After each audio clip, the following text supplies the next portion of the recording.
Thank you for waiting. I finished checking your adventurer handbook. Here are your commission rewards. We have no other urgent commissions on the books at present. Thank you for all your hard work lately. Perhaps you two could consider taking a vacation. Amazing! Paimon never thought we'd end up having downtime and not cry. Things were pretty hectic when we first got here. Everywhere you looked, it was either the wild hunt causing chaos or the Fatui stirring up trouble. It felt like this whole region was one giant slime in a barrel, ready to go boom at any moment.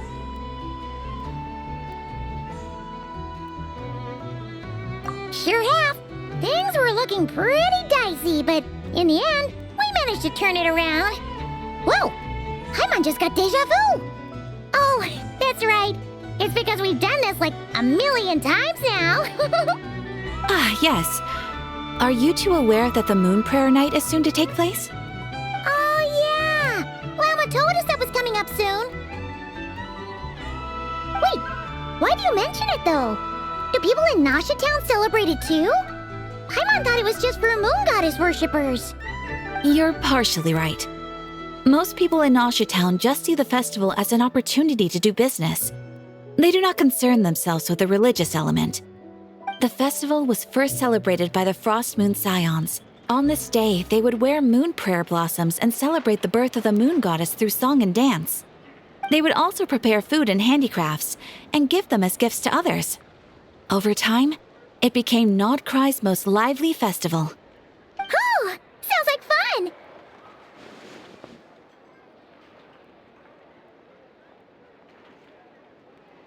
Great! Well, in the meantime, since Catherine doesn't have any commissions for us, let's focus on some personal business instead. When we first got here, you mentioned that this was where your spaceship landed? We didn't get to follow up on it at the time, because we got wrapped up in that whole rare air situation, but now we can finally start investigating it properly.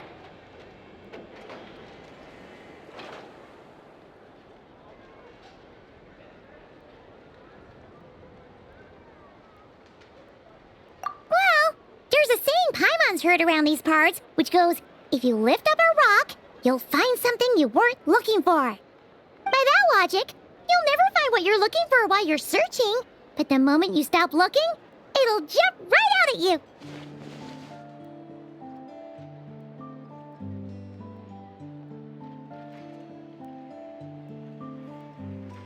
Could be worth a try though, right?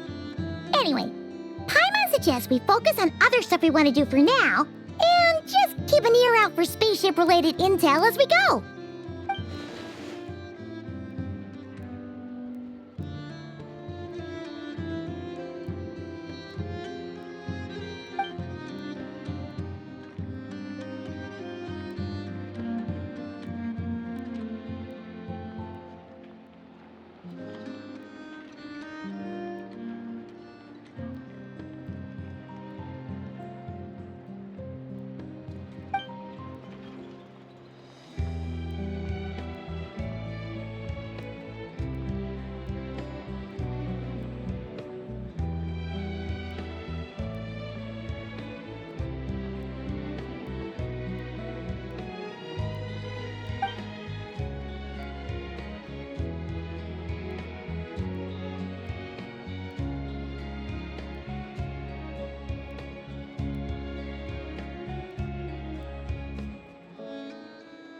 What's wrong?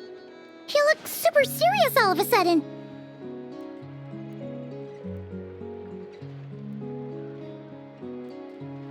Huh? Paimon gets why you'd be concerned about Columbina, but what does the doctor have to do with anything?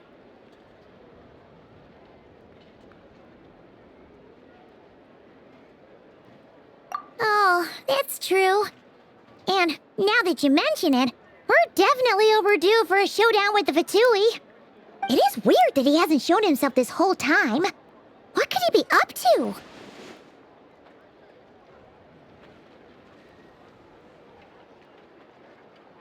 True. Paimon would much rather deal with Marionette anyway. She says the meanest things, but when it comes down to it, she doesn't seem like a bad person. Maybe it's the pressure of being a Fatuse? Especially as a Harbinger. Does she feel like she's gotta act tough to keep up appearances or something?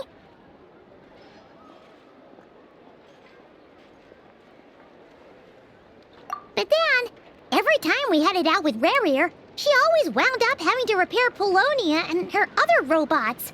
That's gotta sting. Losing face always hurts more for people who care a lot about their image. She's probably still furious about it. What? Relax! She's not even here! Huh? What's the matter? Oh, nothing. Sorry, we'll be on our way now. Where are we again? Oh yeah, Columbina? Right, yeah, let's go see Columbina.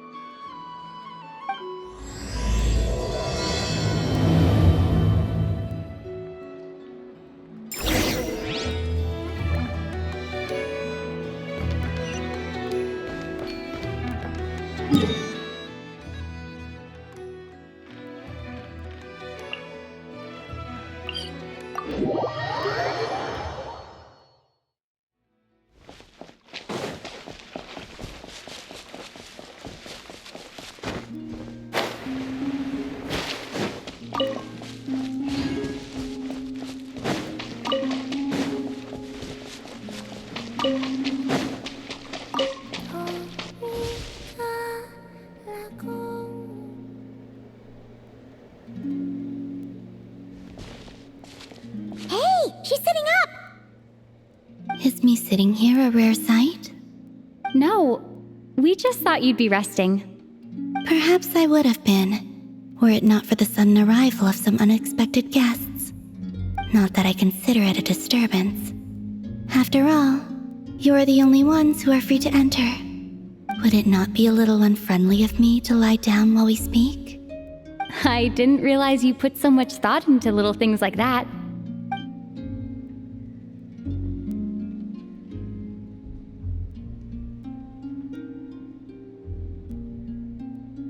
Only sometimes. There have been moments lately where I think about you and your companions. They are warm, mysterious, and cozy memories. Very few of my past memories are anything like that. They say that travelers return home bearing bags full of souvenirs.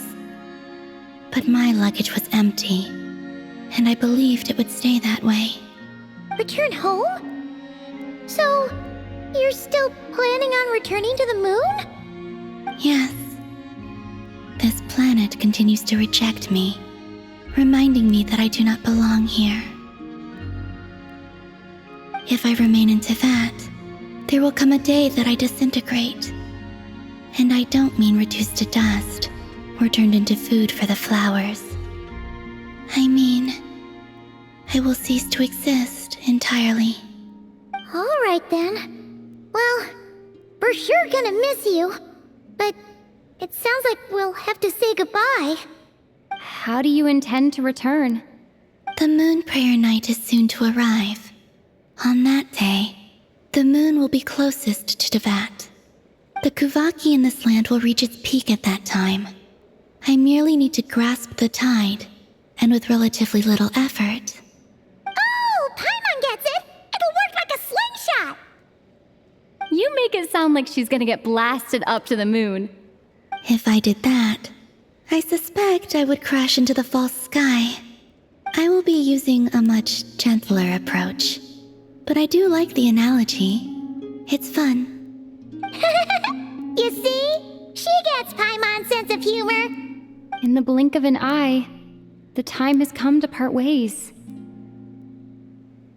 It does feel that way, doesn't it? Time seems to fly fastest when you are enjoying it. I have always thought of myself as a wanderer on this earth, and it has never expressed any desire to keep me here. Yet, just as I plan to depart, it tugs at my arm. Is this a gesture of affection? Or is the world mocking me? Oh. Were you hoping I can answer that? Yes. You are a traveler, so you must have a lot of experience in this area. Then, what I would say is, enjoy the moment. That's right! Don't overthink it! Happiness is happiness and joy is joy! The point is to enjoy it, not analyze it! I see. Then what I would say is, even though I am very tired right now, I am still happy. I can't tell from the tone of your voice. Oh, really? You don't think I sound happy? I'm just kidding. I could tell you were in a good mood today from the moment we saw you. Ah, a joke. Albeit not a funny one. Anyway, I assume you're here about you-know-what. Give me your hand. Actually, it's not that. There's something else we wanted to discuss with you.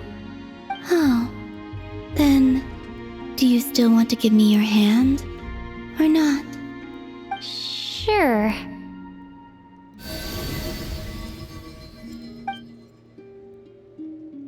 Thank you. So, I've heard that in the Moon Prayer Nights of the past, people here would hold celebrations in the Moon Goddess's honor. Since you helped so much in our fight against the Rehir of Solnari, I think you deserve a farewell party before you return home.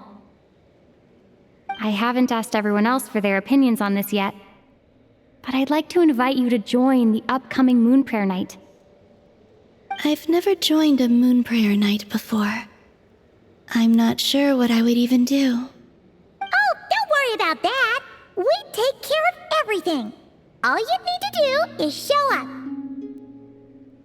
Of course, there's no need to force it if you're not feeling strong enough. It's just, this kind of felt like a golden opportunity. But they call me Kutar, and the Fatui have an arrest warrant out for me. I shouldn't appear in public right now.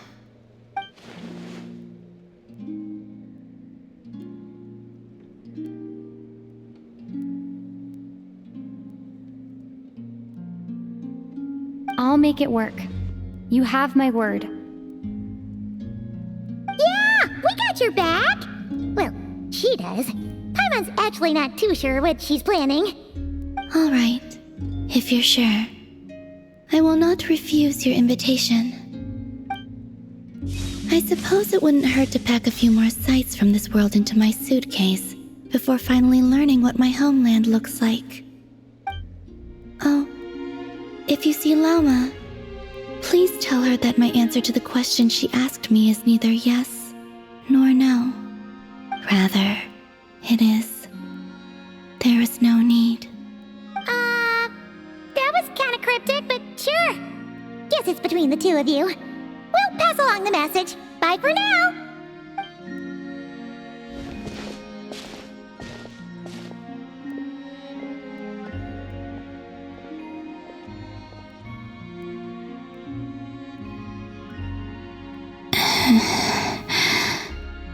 And also, I do not know.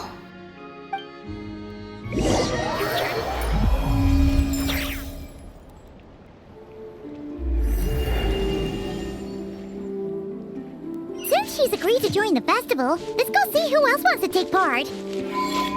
Lauma's gotta be the person most familiar with the Moon Prayer Night. We should start with her. Also, what exactly is your plan to keep her safe? Not sure yet. I'll figure something out. What? Are you serious? And Paimon even gave you her vote of confidence back there! When did you become so sneaky?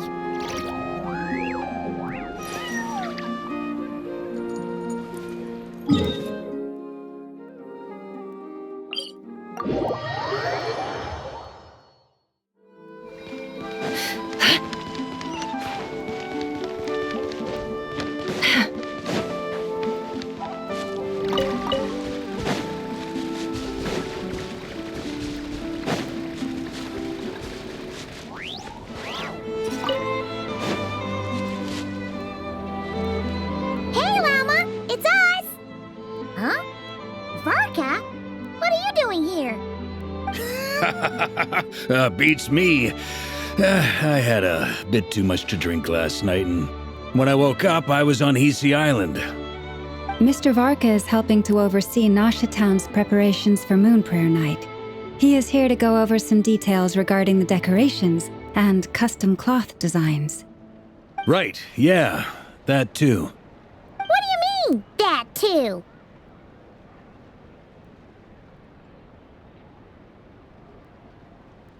Yes. Celebrating this festival is a long-held tradition here in Nodcry. On this day, the crescent moon at the top branches of the verdant crest turns into a full moon, and the moon prayer blossoms bloom with a special radiance. Our people take these to be blessed omens. It's an especially welcome event coming off the back of all that nasty business with Rare. Everyone got put through the ringer recently, and now they're looking to turn their fortunes around.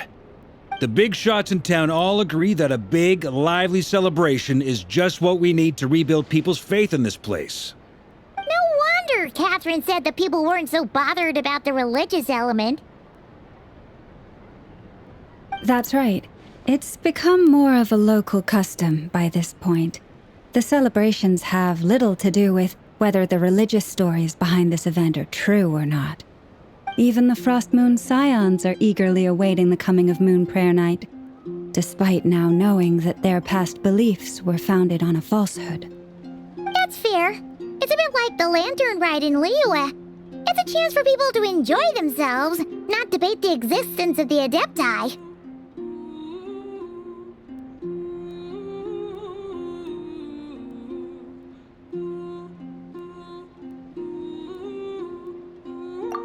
One other thing, we just went to see Columbina. We went ahead and invited her to take part in the festival this time. Hope it's okay. Wait, so...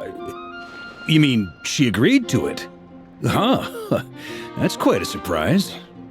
Then I suppose that she intends to return to the moon on that day. Oh yeah, it's kind of a complicated process, but basically, it's like a slingshot.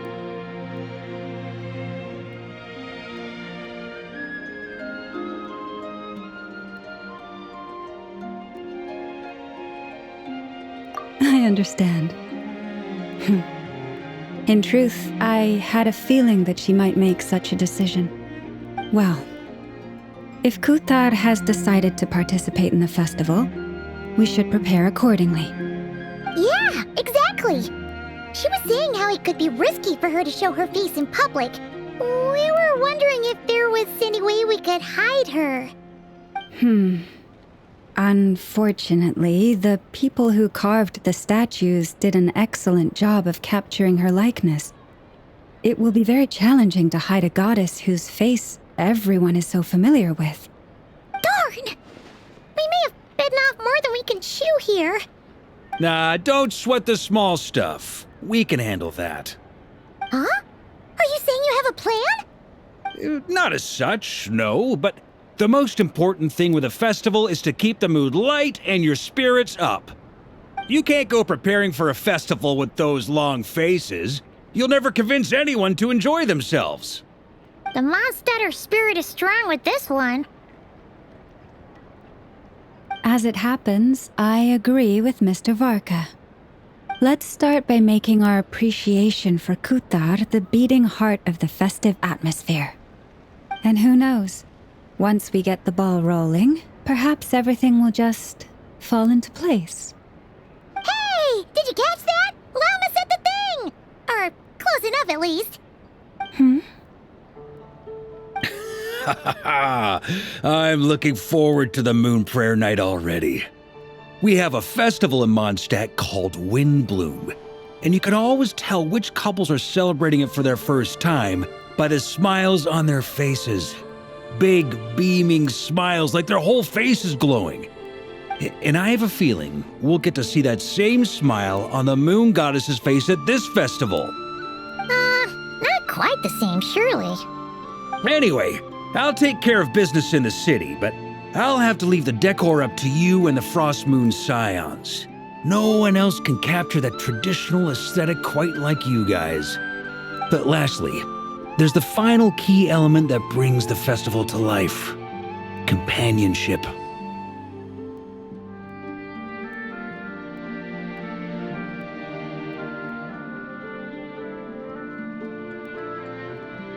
Before you leave, let me show you something that we've been preparing.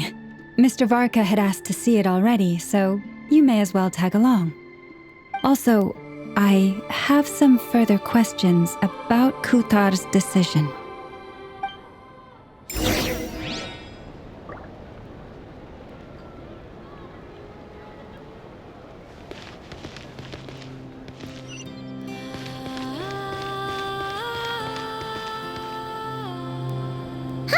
What's this?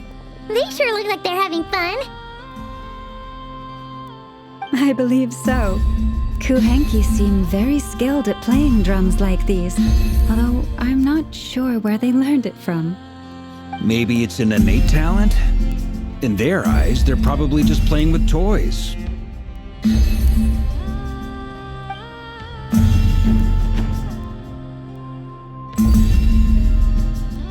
Luanatar! You wanna play too?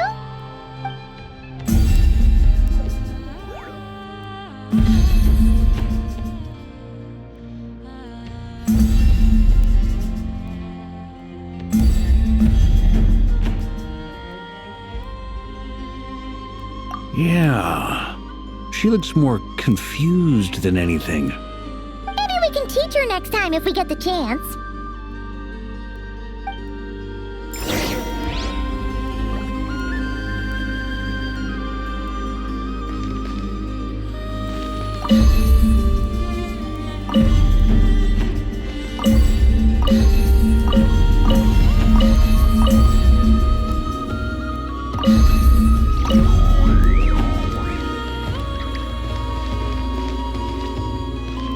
What are these floaty things?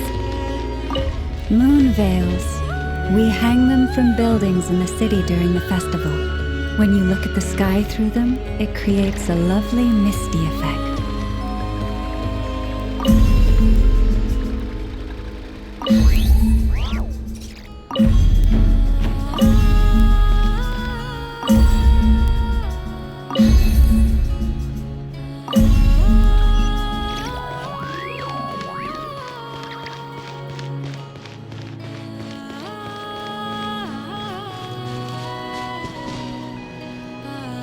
Everyone seems hard at work. They are preparing items for Moon Prayer Night. For instance, the sculpture being made over here, Mr. Varka and I were just finalizing the details of where it will be placed. Ah, there she is. I didn't know the finished article would be so large. Not to worry, though. All the necessary arrangements have been made. Just let me know once it's ready, and I'll get some people to ship it over. You have my thanks. And over here, we are preparing a very traditional confection. Oh, look at all these colors! It looks great! Can Paimon try one? Of course. I have a feeling you'll like it a lot. You bet! Sweets and treats are Paimon's favorite! If you included those in the Feast of the Moon, I bet Paimon would have joined the Frost Moon Scions by now. There will also be verdant crests like this present in Nasha Town during the festival. The timing of Moon Prayer Night is not completely set in advance. We make a rough estimate, then observe the changes in the verdant crests and moon prayer blossoms to guide us. As such, the wait itself is a fun feature of this particular festival.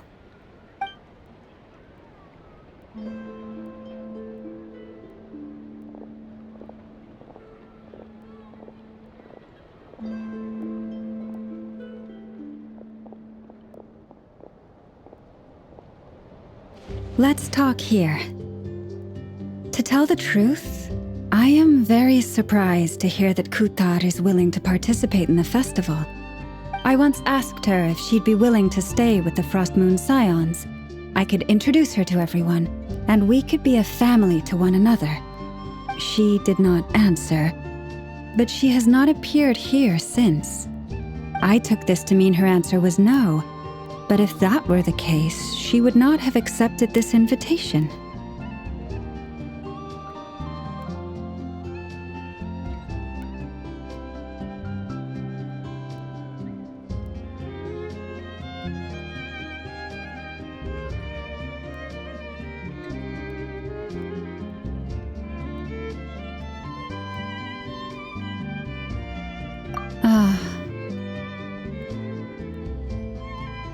I see. Maybe she is right. Maybe the Frost Moon Scions of today no longer need a moon goddess. But my wish was not for her to come here and be worshipped as a deity. I simply wanted to offer her a place to stay. I'm sure she believes that showing herself here might invite Fatui intervention, and as such she does not wish to cause us trouble. But what really pains me about all this is that this is her birthplace. She ought to belong here, yet no one has been able to grant her shelter. I think I'm qualified to weigh in here. When someone's about to depart on a long trip, what they need is blessings, not burdens. We should wish her the best, not make the journey harder than it already is. Anyway, she's agreed to attend, hasn't she? All we need to do is simply respect her decision. I see your point. Yes, she will soon depart after all. Our job is to leave her with some happy memories. Besides, who's to say her journey to the moon is a one-way trip? It's not like she can't come back and visit if she wants, right? Paimon agrees wholeheartedly. Festivals are all about having fun, so let's keep it simple. All right, I'm gonna head back to Nausea Town soon. Wanna come with? I'm guessing you have some other folks to visit there. Sure thing, let's go! Bye for now, Wilma! Thank you all. Goodbye.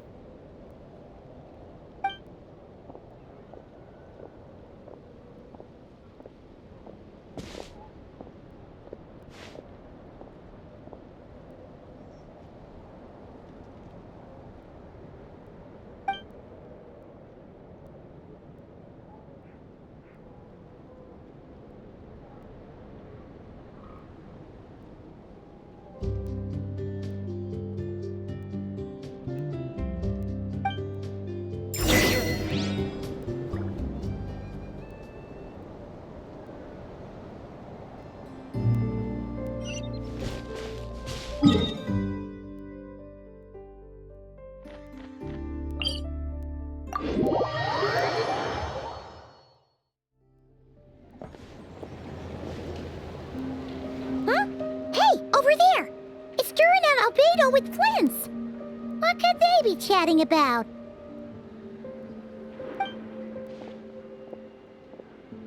Your guess is as good as mine. Ah, Grand Master, and the Traveler and Paimon. Hello there. It's been a while. Perfect. We have some new volunteers for our investigation.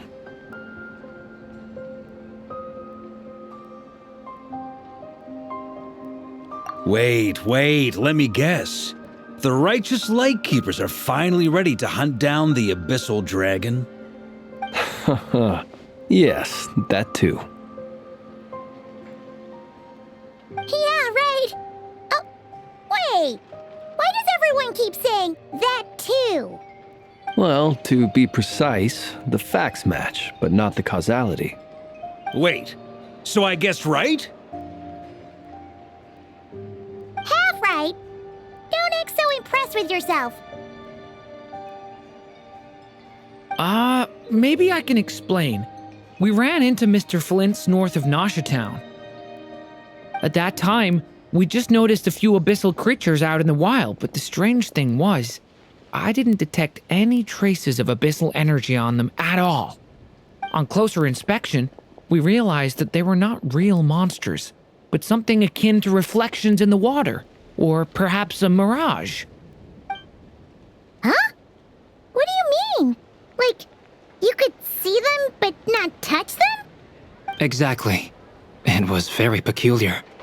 They roared and tried to attack us, but we could not make any physical contact with them. I think I've heard of things like that happening in Nocturne before, but I don't know much about it. Yes, it's a known phenomenon. Mirage-like illusions tend to appear in Nocturne in the run-up to Moonprayer Night. From a distance, they appear quite real. I myself thought that Misters Durin and Albedo were locked in battle with abyssal monsters when I first arrived. But after sharing intel and investigating a little further, we can confirm that these illusions are harmless. There is no great cause for concern.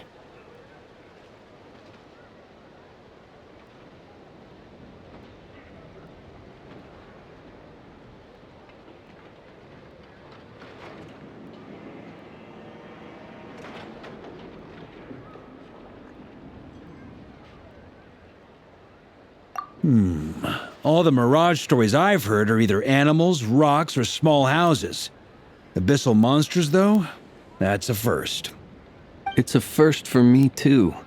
So I'm planning to look into it further just to be on the safe side. I intend to inspect a few more locations. What about you two? Any plans? Alice contacted me a few days ago. She'd like me and Durin to assist her with an experiment. But we lost contact shortly after receiving the message. I'm sure that comes as no surprise to anyone familiar with her. We don't know when the wind will blow, yet when the wind blows, we will know. That, in a nutshell, describes how Alice operates. Yeah, that tracks. Okay. Well, I suggest we investigate this Mirage business in the meantime. It's piqued my curiosity, and I'm pretty sure I know someone who will already be 10 steps ahead of us. Well said. Right? Whatever's happening in Nocturne, she always seems to be the first one to know. Let's go see what she knows. We can invite her and her staff to the festival while we're at it.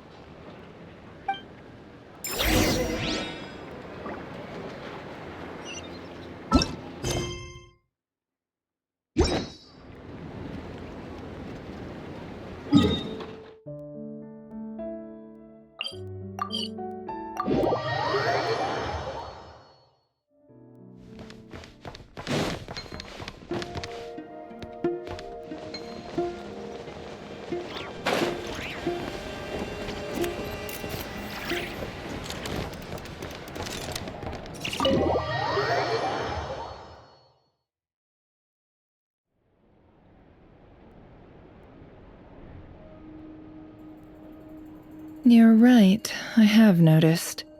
There's certainly something a little fishy about this situation. Only a little, though. Records indicate that this phenomenon can occur in the days before and following Moonprayer Night. That said, it has always been a rare sight in the past. The odds of encountering these phantoms are similar to looking up in the night sky, happening to see a shooting star, and managing to make a wish before it disappears. But this time, either everyone's getting lucky, or they're appearing far more frequently than usual. Yehoda's out gathering intel as we speak. In the meantime, let me check off some points of interest. First, the Abyss. The ones we saw seem to be abyssal monsters. Indeed. But we have identified one location where many more of them have made an appearance. And not just monsters, but human phantoms, too. Given the scale and nature of the phantoms, it's almost as if someone's last memories are coming to life. Or perhaps the memories of multiple people. Oh. So you mean the phantom monsters are hunting down the phantom humans? Exactly. The phantoms can interact with each other, but we have no means of intervening. In addition, some of the human phantoms would seem to be from the very distant past. This is clear both from the clothing they wear and the stories they tell. They claim to be from Hyperborea, a name which I've heard from Lauma before. If this is true, It means they must be from 6,000 years ago. Did Paimon hear that right? 6,000 years? It sounds like this merits further exploration. That'd be a big help. I'll leave it with you, Albedo. My knowledge of ancient history is non-existent. I used to doze off every time the pre-Knights of Favonius era came up in class. It's quite a miracle that you were able to understand these phantoms' speech, given how long ago they lived. I suppose you're right. But I'll leave the archaeologists to ruminate over that conundrum. As an intelligence broker, my sole interest is in the value of the information I gather. Which, in this case, hopefully means earning myself some good favor with our dear Lady Moonchanter. So calculating. Whew, this intel broker logic always catches Paimon by surprise. Sounds to me like we could split the work up. I think the abyssal phenomenon is best left to Albedo, Flint's, and me. Agreed. It coincides with my duty as a lightkeeper. For my part, I'd like to understand the abyss better. Even a little knowledge would go a long way. This is certainly a rare opportunity to study the abyss. But even rarer, perhaps, is the chance to make contact with the ancients. The Curatorium will take the lead on investigating the Hyperboreans. We put in the work to learn what we know so far. It seems only fair that we get some quantity of exclusive intel. That just leaves our trusty team of 2 unassigned.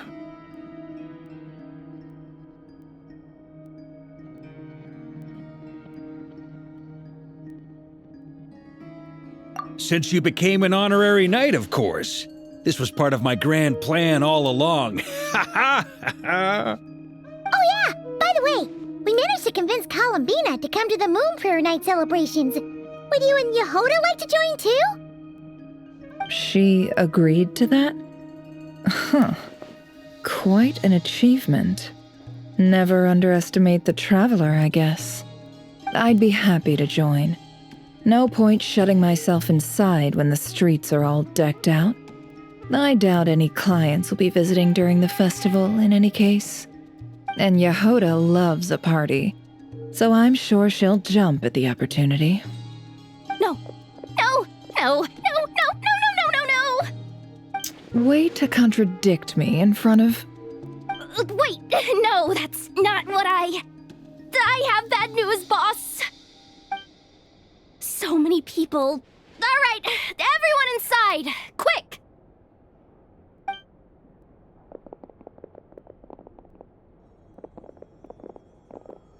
This is gonna sound crazy, but hear me out. I saw one of those phantoms at Star Sand Shoal, and it was some sort of flying ship. Like a spaceship?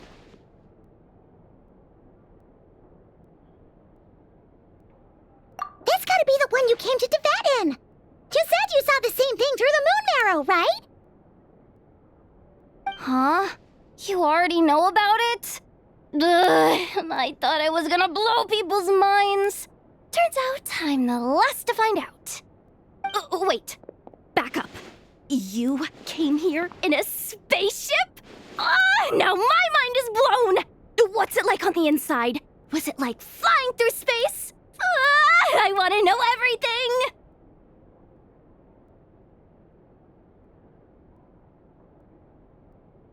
Yep, exactly. Huge discovery. You're the best. Second best intel broker in the world. After your boss, of course. Wow. Really? Well, I don't know if I'm all that, but... I guess that decides where we're heading next. Come on, don't look at me like that.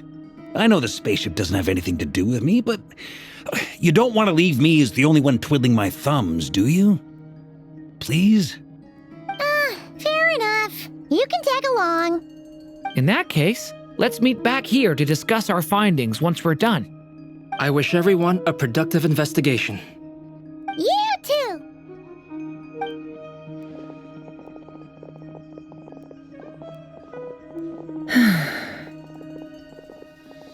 What What's up, boss?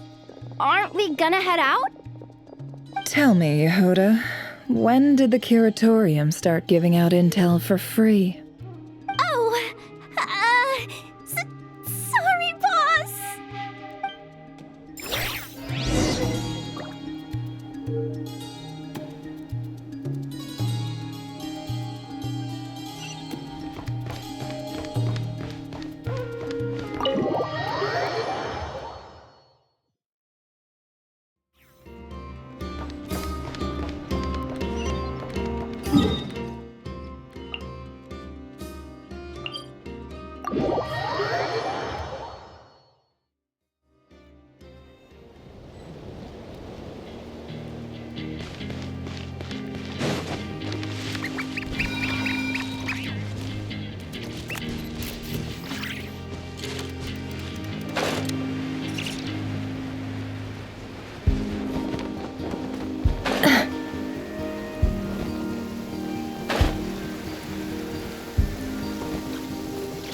The riddle remains unsolved.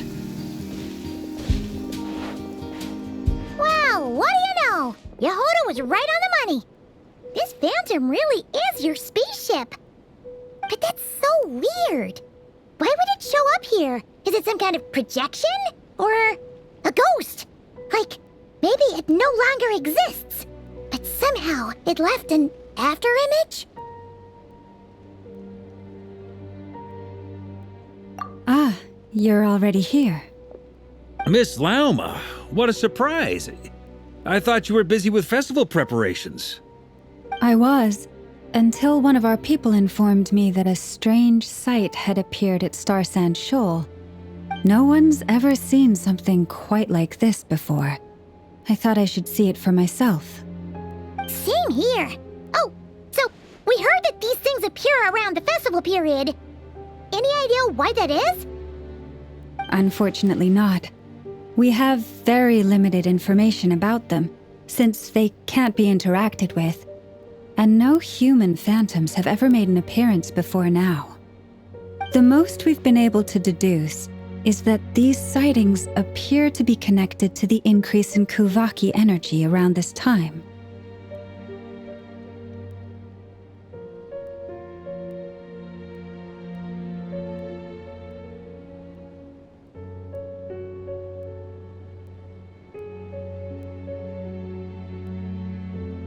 Yeah, seems like that's all we can do. This is all so confusing. Allow me to lend you a hand.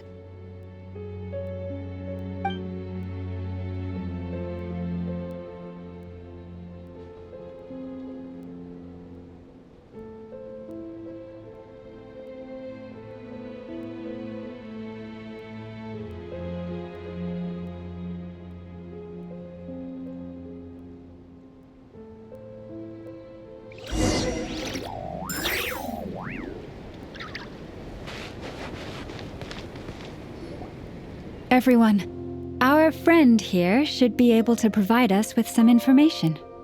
Is that a phantom rhymehorn deer? I've heard about how the Frost Moon Scions live in harmony with the animals and can even communicate with them.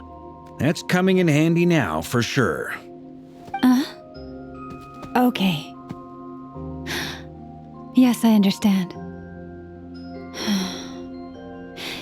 Then how about this?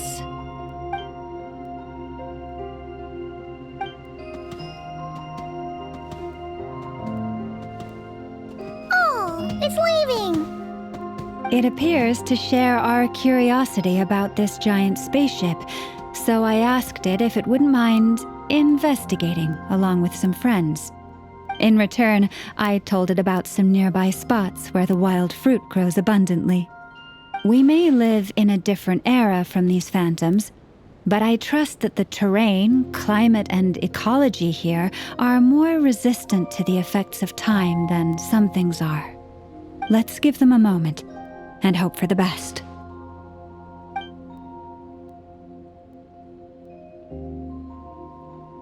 All back together? Must have been a lot of fruit. Indeed. Now let me ask them some questions.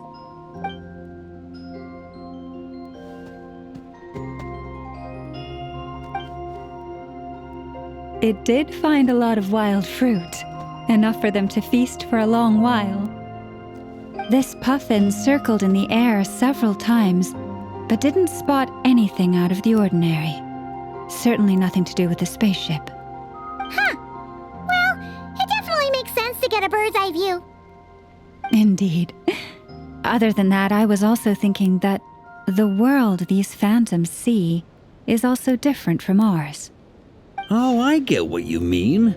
The wild fruit exists in both times and spaces, but there might also be things that only exist in that space-time, which we can't see.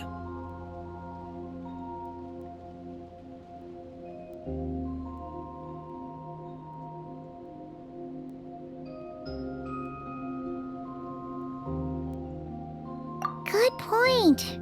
Great thinking, Llama. Blunthorn rhinos can use kuvaki to shift great rocks, but this one says it couldn't get that ship to budge by even an inch. The sniffer mole tried too, but despite being a skilled digger, it could not get through. They say that the spaceship looks robust and undamaged. It seems completely impervious to any and all attacks.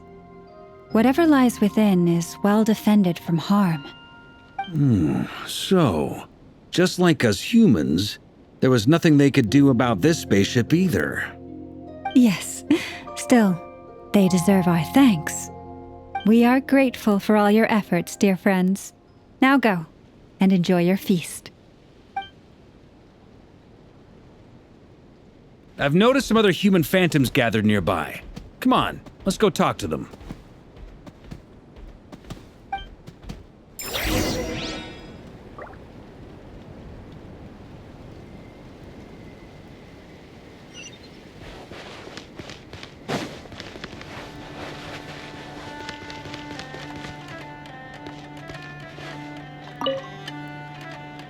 What is this thing? I've never seen it move, and there's no way to get inside. Goodness knows. My grandpa says it's been sitting here at least since his grandpa was still alive. What about his grandpa? Did he say anything to your grandpa's grandpa about it? Huh? I don't know. In all likelihood, it was here back then too. Hard to imagine something this huge could move. Guess that means that as far as they're concerned, this ship's been around a long time.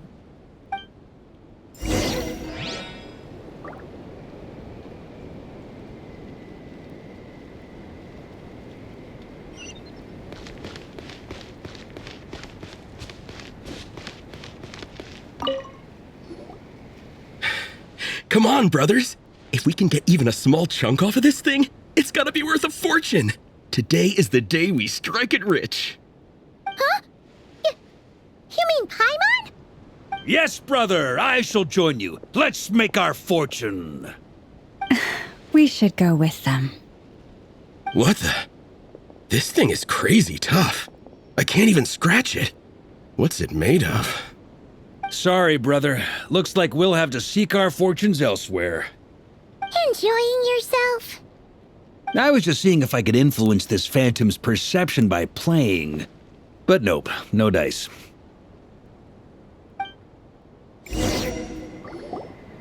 I'm sure we're all starting to build up an idea of what's going on here now that we've spoken to some of the people. These phantoms are reenacting real historical events in Nodcry.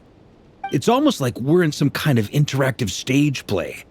We can talk to the actors, but the plot is fixed and we can't influence it. It makes sense. History is set in stone. The objective facts of the past cannot be changed. Paimon totally thought you were just goofing around earlier.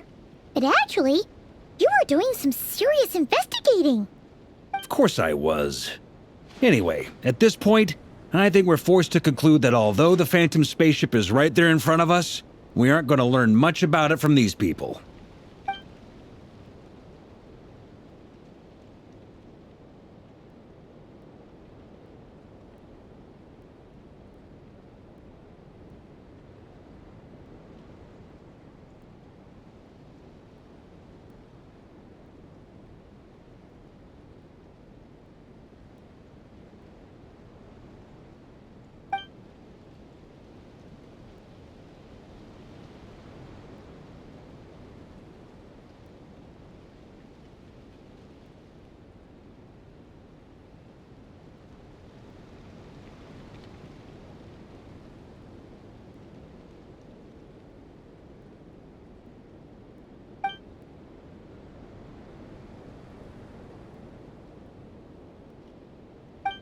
Don't be discouraged. If nothing else, this is proof of the ship's existence. And think about it. So many people tried to hack their way inside, but no one could get the door open. It's made of very tough material. To me, that says that we'll either find the ship itself or the story behind it. It's just a matter of time.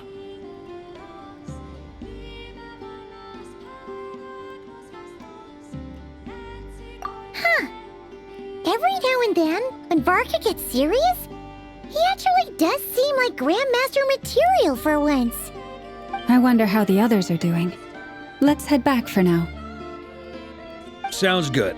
Also, drinks are on me if Team Knights of Favonius is the first to finish. Wait, we have a team name now? Am I in Team Knights of Favonius as well? You're very welcome to join. We've even got a cathedral ready for you. Isn't that technically blasphemy? You wouldn't dare make a joke like that if Barbados was in earshot. Nah, I'm sure Barbados doesn't mind a little harmless blasphemy once in a while.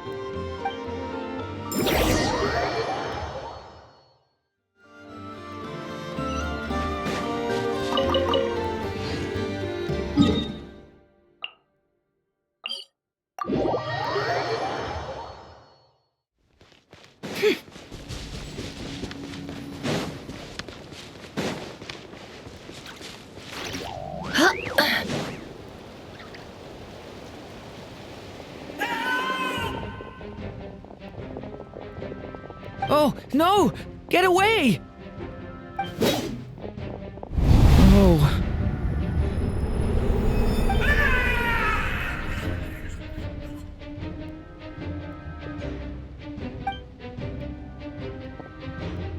I know it's hard to stomach, Mr. Duran. But as I'm sure you've noticed, there is nothing we can do to intervene in that which unfolds before us. But we have to at least try. And try you have. But are you aware of how many unsuccessful attempts you've made now? I wasn't keeping count.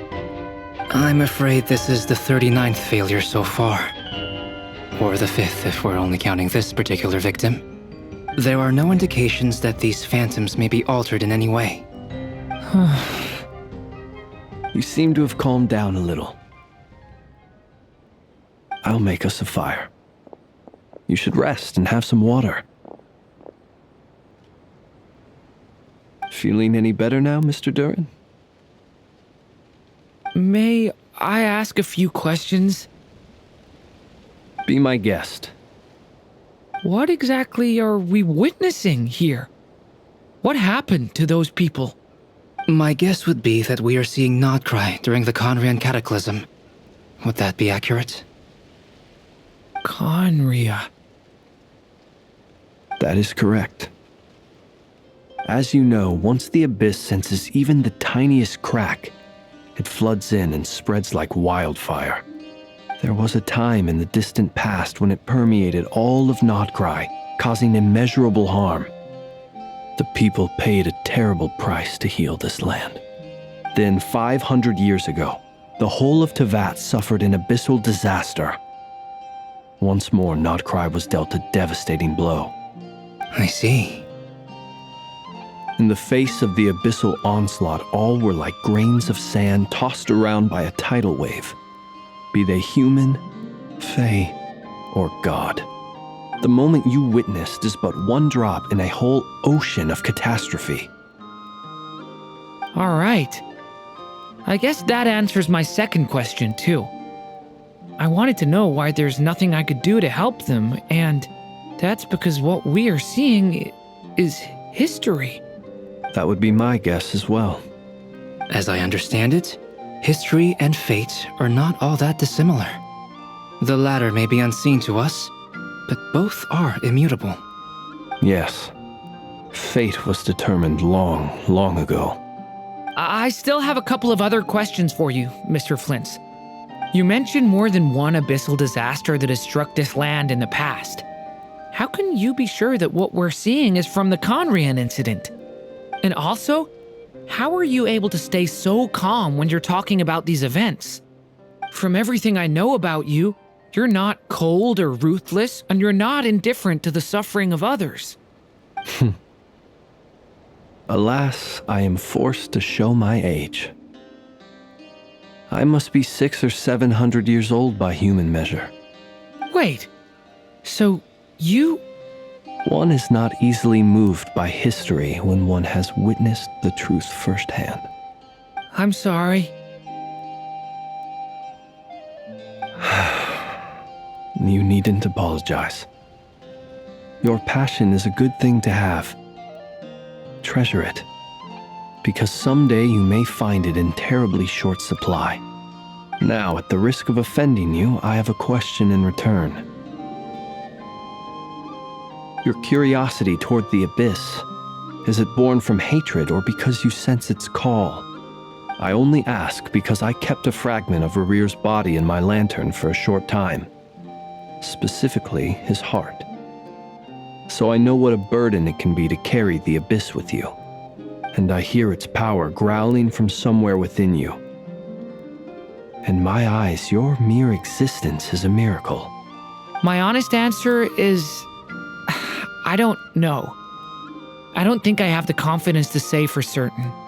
What I will say is the abyss is not the only issue that haunts me.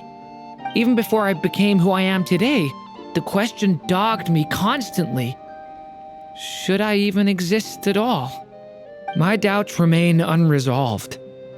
But when we fought Rerear, something became a little clearer to me. Sometimes it is the darkness within us that allows us to achieve the impossible. I certainly got the sense from your 39 attempts that you were trying to achieve the impossible. It sounds like you've resolved to see the truth for yourself. Absolutely. In that sense, he and I are quite similar. Then I wish you every success. I look forward to the day of your transcension.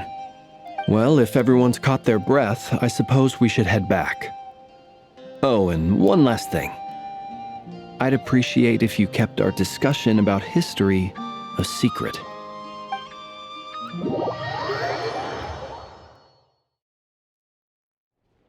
Incredibly, our separate investigations led us all to the same conclusion. Hooray for consensus! Yeah, but we barely learned anything, though. I totally thought this would be the mother lode. Talking with the ancients? I mean, come on! But nope. All we got was useless snippets of conversation. And all this stuff about moons and hyperopia. What a load of baloney. Seems like people back then had a few screws loose. I understand your frustration. We found the same issue.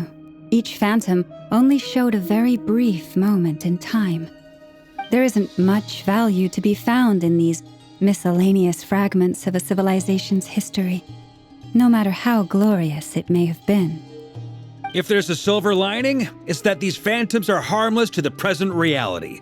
They shouldn't get in the way of the festivities. Paimon agrees. And not just because it's the first thing she understood in this whole conversation. You look disappointed, Nefer. Is something the matter? What do you think? We all worked our tails off, but the only one to gain anything from it was you, Lady Moonjanter. Well, please do share the Hyperborean records with me. I will gladly inscribe them in our people's documents. Oh, duh! Yeah! That was it! Hyperborea! Hyperborea. I'm serious. Only an expert in the Frostmoon Scions and their history can turn these records into valuable research material. The alternative is to let them gather dust on the curatorium's storage shelves until the pages turn yellow. Nefer, you're wise enough to know that cooperating and sharing the profits is the best course of action here. Well, that goes without saying. Sure, let's do that. Huh? But didn't you say we aren't supposed to give out intel for free? Sorry. Shutting up. Now is not a good time to push Nefer's buttons.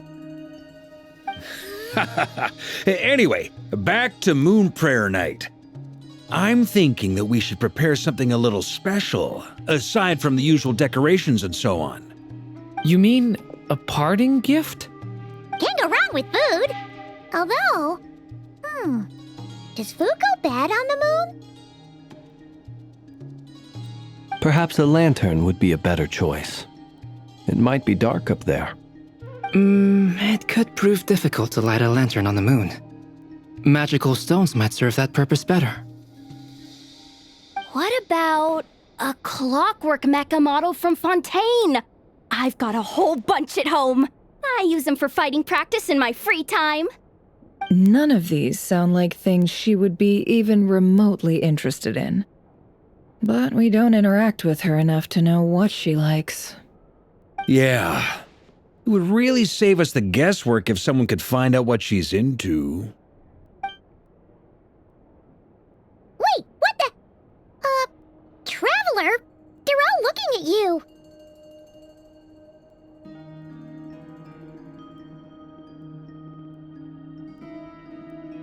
Great!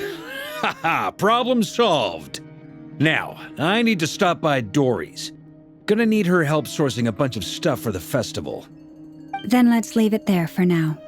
We all have our own business to attend to. Traveler, if you find out what Kutar likes, let us know right away.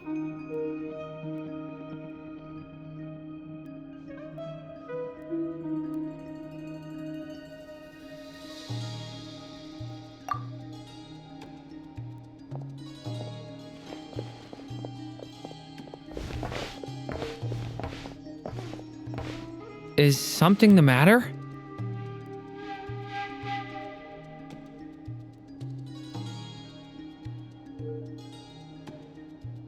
I'm fine. It's just... I'm still feeling a little rattled after witnessing the horrors of the abyss. But it's okay. This is something I have to work through. I'll be all right. Thanks for your concern. Well, don't put too much pressure on yourself. If you ever feel like something's wrong, physically or mentally, we're here to talk.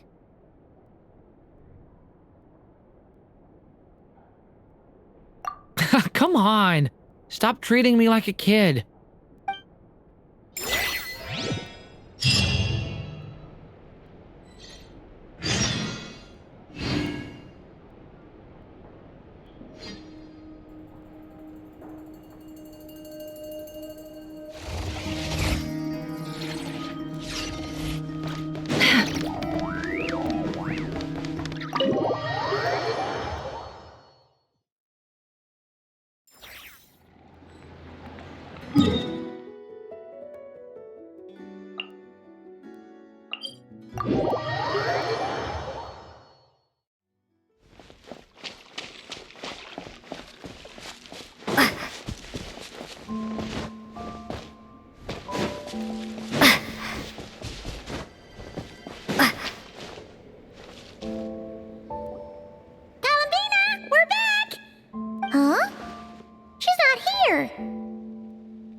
Weren't there a few Kuhenki here last time too?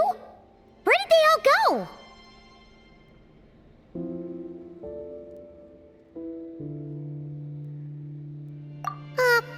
Walkies? For Kuhenki? You're not pets, you know. Oh well, looks like we just came at a bad time. Let's try again tomorrow. There's still a few days until Moon Prayer Night, so we're in no rush. Besides, she needs time to rest anyway.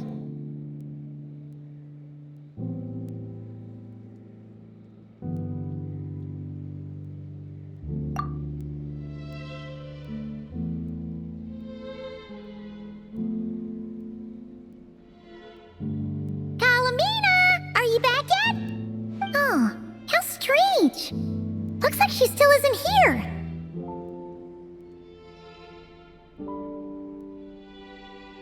Right?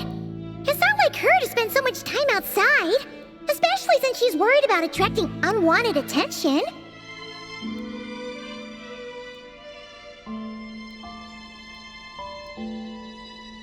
What about Luonatar? Luonatar, you there? Hey! Do you know where Columbina went? Sorry, didn't understand. But if you know where she is, could you take us to her?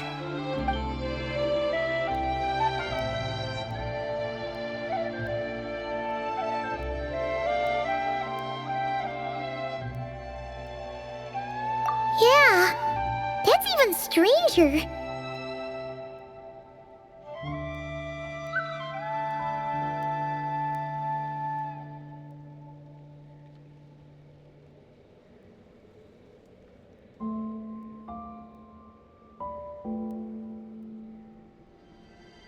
What about him? Oh, that's not good news. They change color when Columbina gets weaker, right? And they look super pale right now.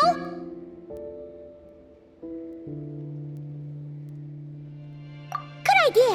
She might know what's happening.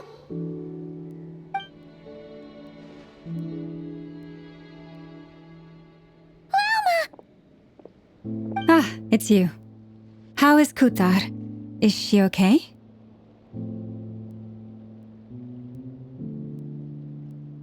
No, she hasn't. I came here to check on her after I noticed the flowers had changed color. Based on past precedent, she must be very weak right now. Even getting up to walk would be a struggle. It seems unlikely that she wandered off outside. Not to mention that she doesn't do that at the best of times either. So yeah, this is super weird.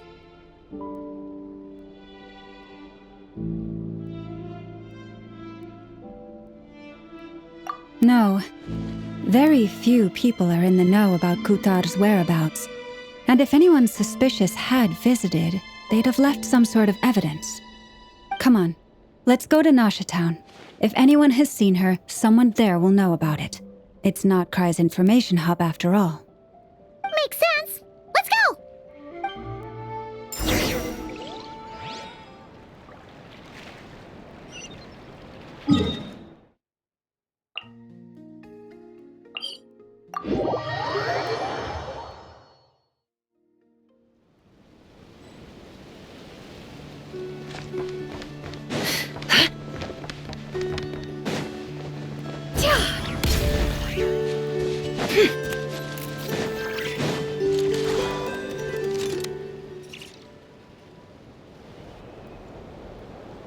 Wait a moment.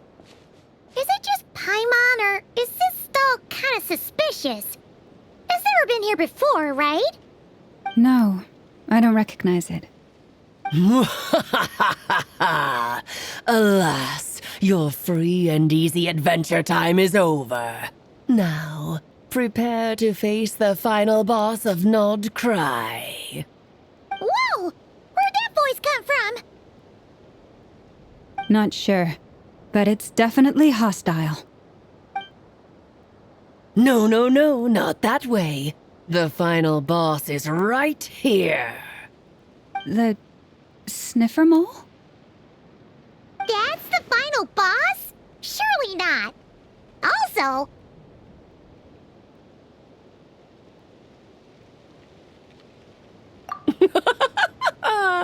Okay, the jig is up. I'll stop teasing you. Turn around. I'm right behind you. It seems I've managed to leave quite an indelible impression, even though you've never seen my face. Ah, nothing could make a great mage more pleased with herself.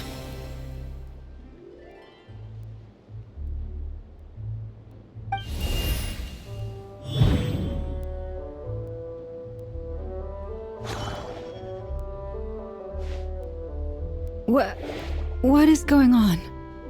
I've heard that all the big shots in Teyvat have long, wordy titles that stun people speechless when they make their entrance.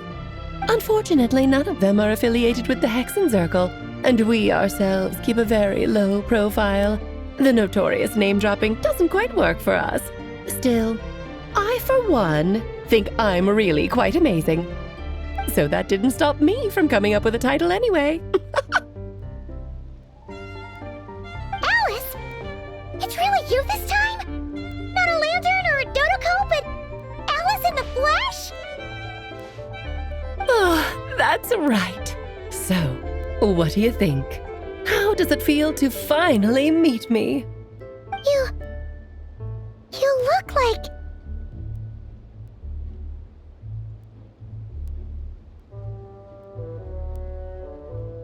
Oh, that's the first thing you thought. A little surprising, but that actually makes me very happy. Because that means that when Klee grows up, she'll be just as stunningly beautiful as her mother. So she's a friend of yours? Kind of. This is actually the first time we've seen her in person. I see. Madam Mage, that was, quite a powerful entrance. I certainly won't be forgetting it anytime soon. It's okay, Lauma, don't force it. Paimon will do the honors. This is Alice from the Hexen Circle. She's a friend of ours. And of Arcus, too.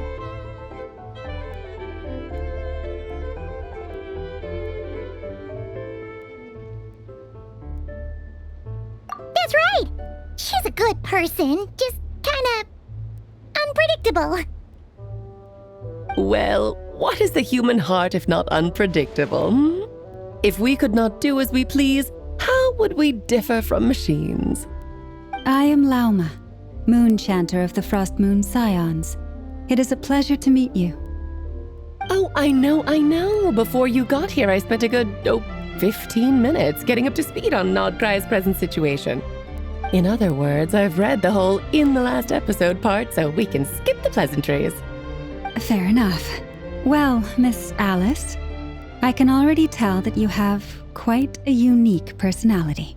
He'll get used to it. Paimon sure is. So anyway, what are you doing in Nodcry, Alice? Oh, I thought I told you already. This time, I'm the final boss. And what a formidable foe I shall be. Powerful, confident, decisive, and good luck finding my weak spot. You will never succeed.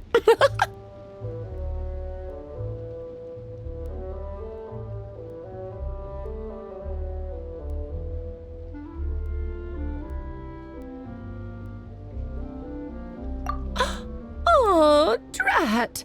My one weakness, and you found it in an instant. Fate has been dealt a devastating blow.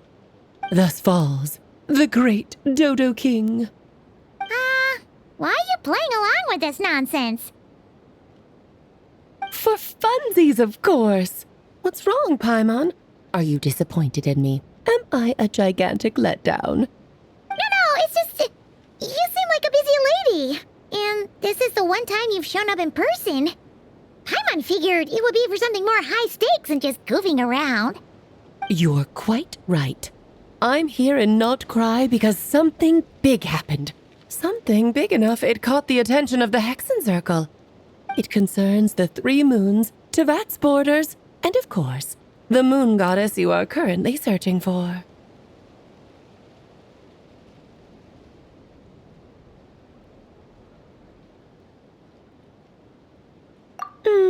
Kind of. Why don't we discuss this over a pot of tea? My main reason for coming on this trip to Tevat was, of course, to have some fun. But I do technically have a job to do as well, namely, maintaining the stability of Tevat's borders. I'll skip over the complicated parts, but to sum it up, abyssal energies are all that lie beyond Tevat's border. We'd find ourselves in a real pickle if they ever made it through. And the phantoms you've been seeing are a sign that the border has been disturbed. No wonder they tend to show up around Moon Prayer Night. Is it because the real moon is now so close to us that its power can cross the border? In part, but only a negligible amount passes through. Just enough to influence the verdant crests and so on. And as you've noticed, there has been an unprecedented number of phantoms appearing this year. The influence of the moon beyond the border cannot explain this. No, there is another far greater factor at play. The trilunar syzygy. A trilunar syzygy. Eons ago, before the heavenly principles came to Devat, it was the then 3 moon goddesses who controlled the laws of this world.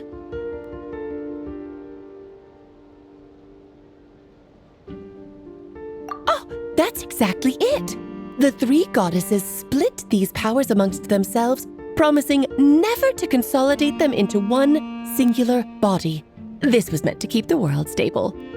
But, fast-forwarding to the present, the eternal moon's marrow is with you, while the iridescent moon's marrow, which should never have appeared in this world, has been retrieved.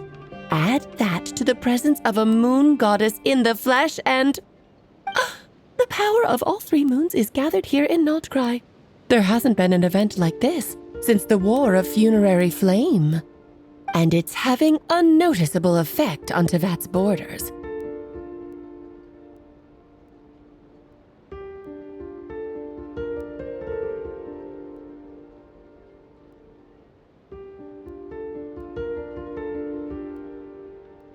Because I wish to give my darling daughter a peaceful, sunny environment to grow up in. Is that a good enough reason? Kinda sounds like you're dodging the question, but it does make sense. Well, that's one reason anyway, and the most important one. The others are a little complicated to explain. For instance, cleaning up after dearest Miss R. Albedo could tell you more about that if you're curious, but right now, I have a more important question to ask you. Why are you collecting the moon marrows?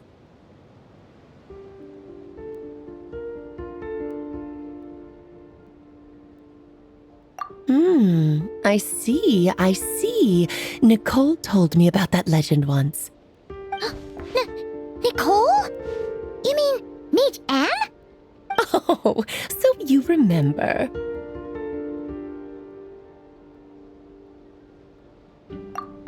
Yes, of course. That was a story about fate, her area of expertise. But back to the story of our dear moon goddess. I'm afraid her intended method of returning to the moon is unlikely to work anymore. What does that mean? She may be missing, but she hasn't gone anywhere. She has disappeared.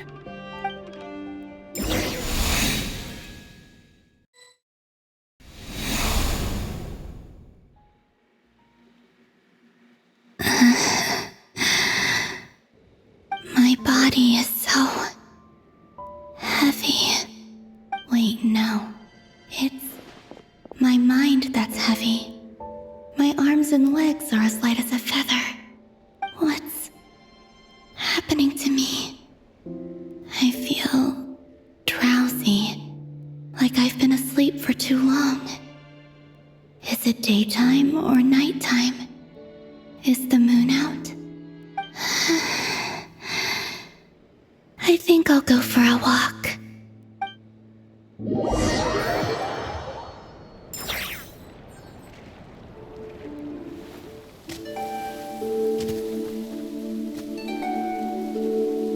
Are you out for a walk too?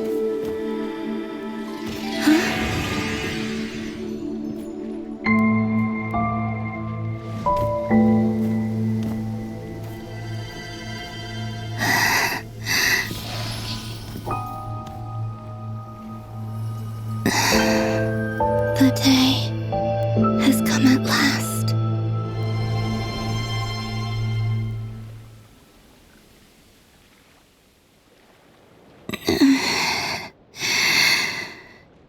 Have I grown so weak that I can't even sustain my physical form? But Moon Prayer Night is nearly here. I was so close to returning home. Death is near. Is this how it ends for me? Will I return to the moon after I disappear? Or... I don't want it to end like this. So far, at least, I still exist. Exactly. I can still feel. But as my power wanes, I'm sure that too will fade. I suppose I might take one final look at this world. The world where I was born.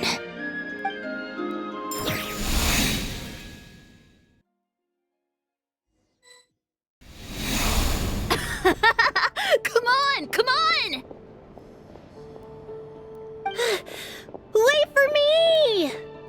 The Frost Moon Enclave. How much it has changed since I was born.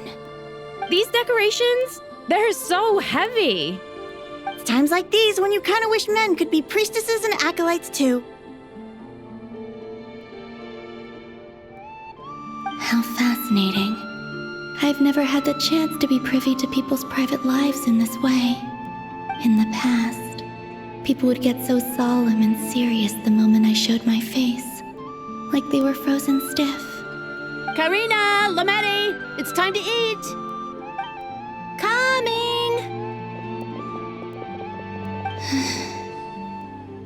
I want to watch them a little longer.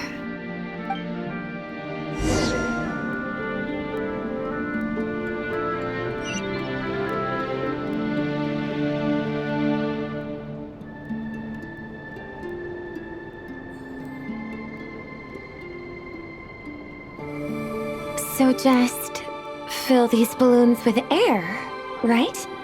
Yep. Try a couple now to test things out. The rest can wait till Moon Prayer Night. Think fast. Rita! Teasing an acolyte of the Frost Moon Scions? Surely that's a punishable offense. Take this!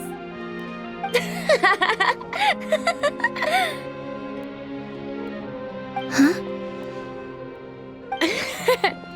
All right, enough horsing around. Lady Lauma gave us a task. We should get back to it. The task is just to check that the balloons don't leak, right? Doesn't matter if we fill them with air or water. Yeah.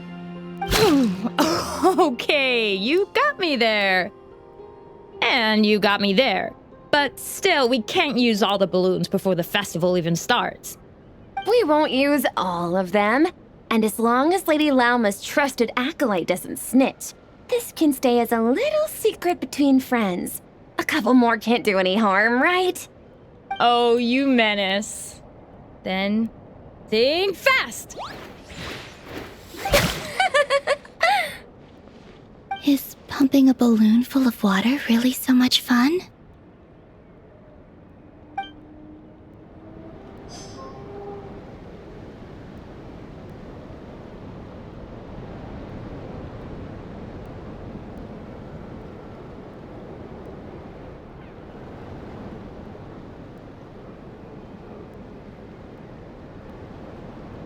I'm sure you're both tired from playing all day. Come on, eat up.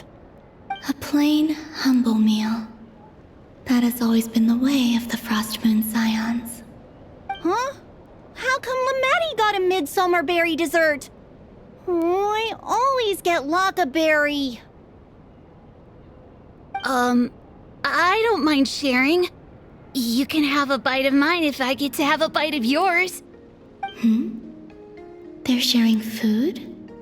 I've never shared food with anyone before. Even at the Harbinger tea parties, everyone just ate off their own plate. And when I couldn't finish my food offerings from the Frost Moon Scions, they'd leave the leftovers out under the moonlight for the animals to claim. Hey! That was 2 bites! Oh, then you can have another bite of mine. Oh, you too. Oh, don't fret now. Here, have some of Granny's too. So this is what it means to be family.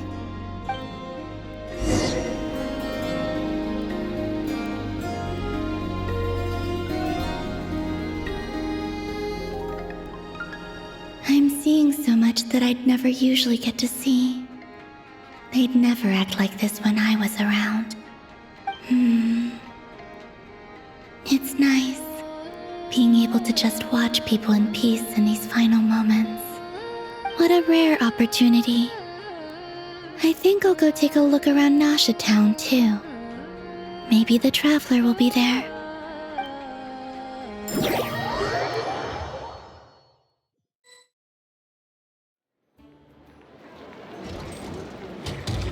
After the War of Funerary Flame, the moon goddesses were no longer recognized by Tevat. They lost the whole foundation for their existence. That's why the moon goddess's strength is fading. She cannot withstand the world's rejection of her.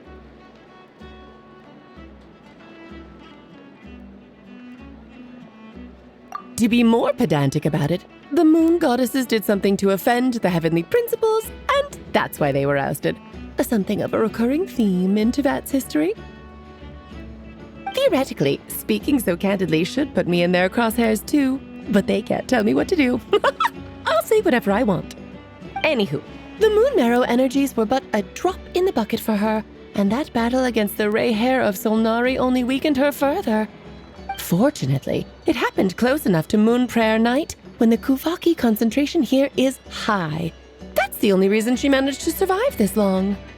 What do you mean, fortunately? You said she disappeared. We're too late. Ugh, what a headache. I thought this was all common knowledge. I guess I have some more explaining to do. Okay, buckle up. It's time for another lecture.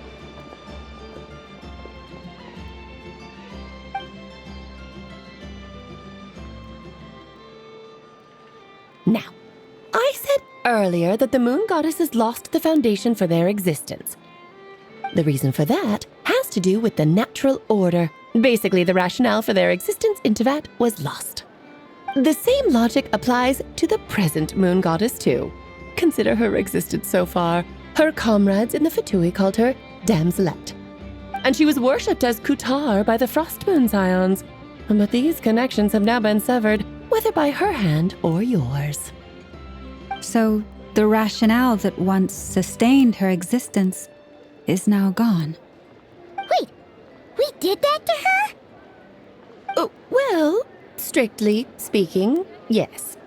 But let's not start pointing fingers, shall we? I'll only end up as the big bad villain, and that's not the kind of final boss I want to be.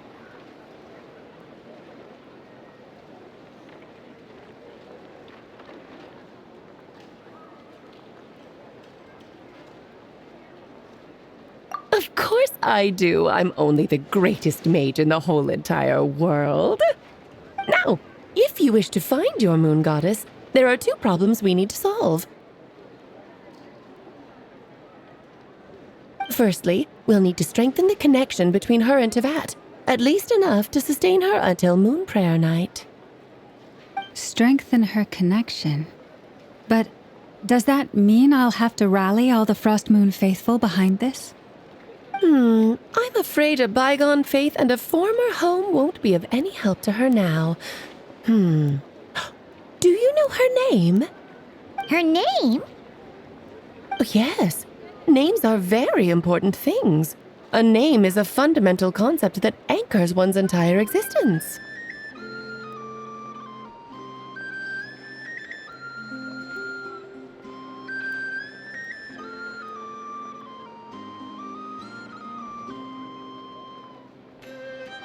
Then your first job is to find it. As a moon goddess, I'm sure she must have a name she identifies with. Neither Columbina nor Kutar is her true name, and she's never really accepted either of them. So, finding out her real name is enough to sustain her existence? Yes, I know it sounds like a small step, but every journey begins that way. So for now, that's all we need to focus on. The second problem is with her plan to use the moon marrows to return to the moon. Unfortunately, piercing through the false sky will take an enormous amount of power. Given her current condition, she won't be able to provide anywhere near enough power, even if she recovers her physical form. But no need to fret. Nicole's the expert in this field, and I'm sure she'll figure something out. Wait, Mage N is going to help us out too? That means we've got 2 Hexencircle mages on the case. This is turning into a pretty big deal. Actually, this is more of a side quest for me. Like you said, I'm a busy lady, so I can't stay for too long. I'll have to return to Tibet's border soon.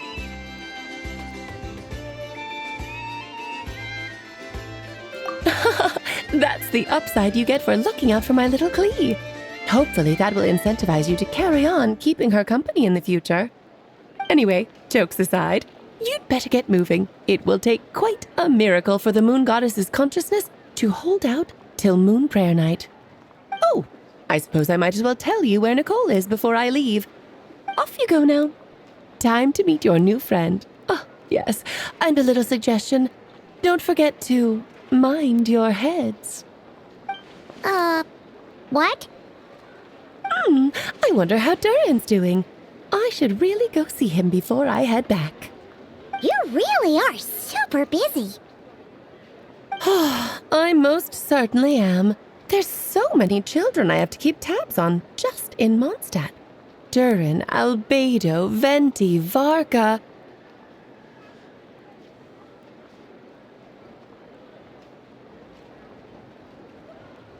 Klee didn't make the list, huh?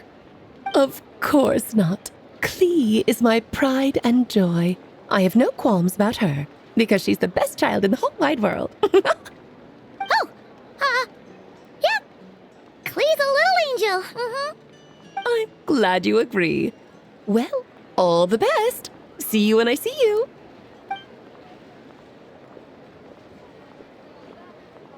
She left in a hurry. Yeah, she didn't pack up her stall. Should we handle it for her?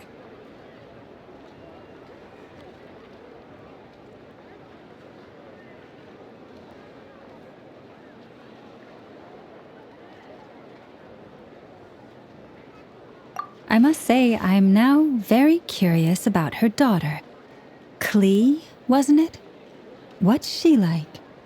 That's a long story. Come on, we'll fill you in as we go.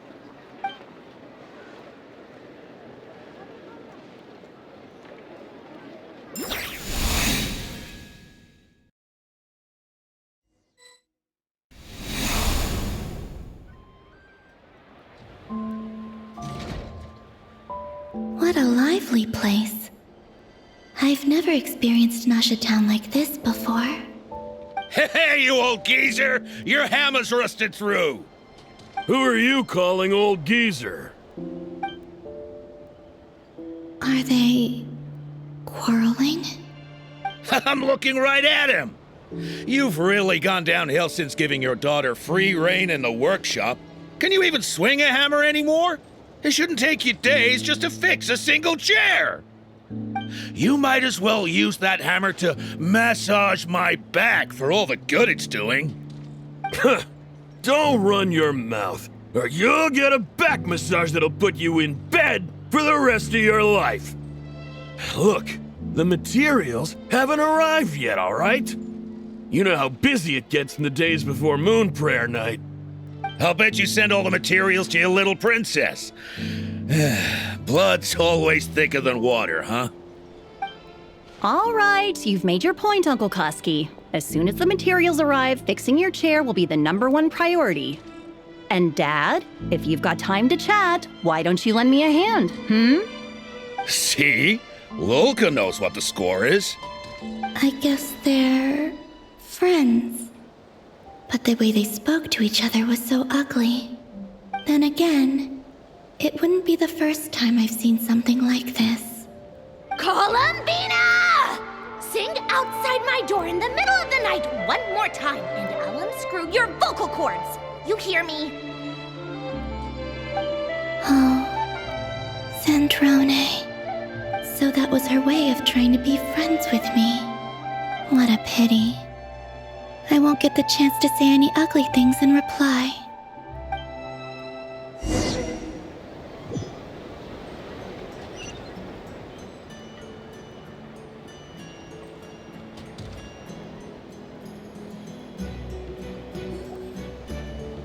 Hey, have you decided what to give her for moon prayer night? I sure have. She's gonna get the surprise of her life when she's least expecting it. Then I'll whip out the ring and pop the question. The surprise of her life. What a fun turn of phrase. Cool, I get the picture. You can spare me the gushy details. Ooh, looks like we have a customer. Hello there, ma'am. Would you like some Moon Prayer Night candy? Huh? Is he talking to me? Can he see me? Here you go.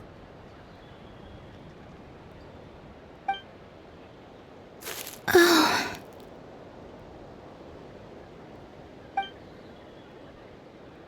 Come back anytime. Right. Now, where were we? I don't know why, but I still held out hope.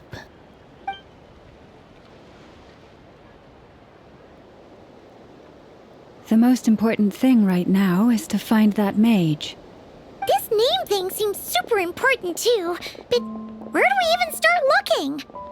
I'd better go pay the Fatui a visit.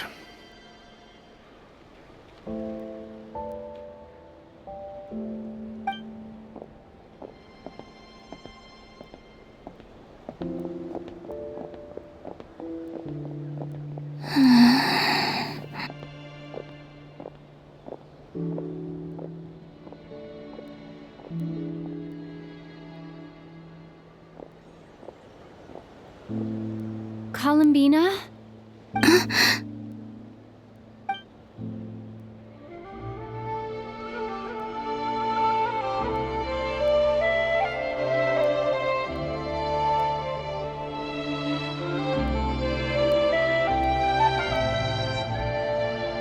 Traveler? Let's go! This is no time to be spacing out!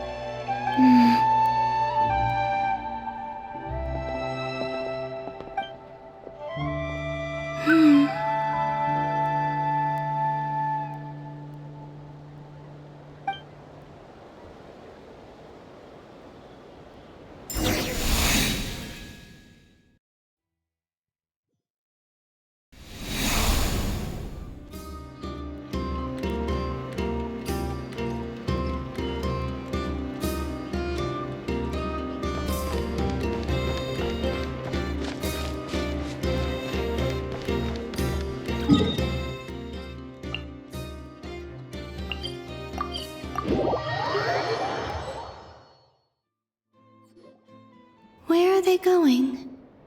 They mentioned a mage and a name? So, Mr. Varka, are you acquainted with this Nicole? Or should I call her Mage N? Not really.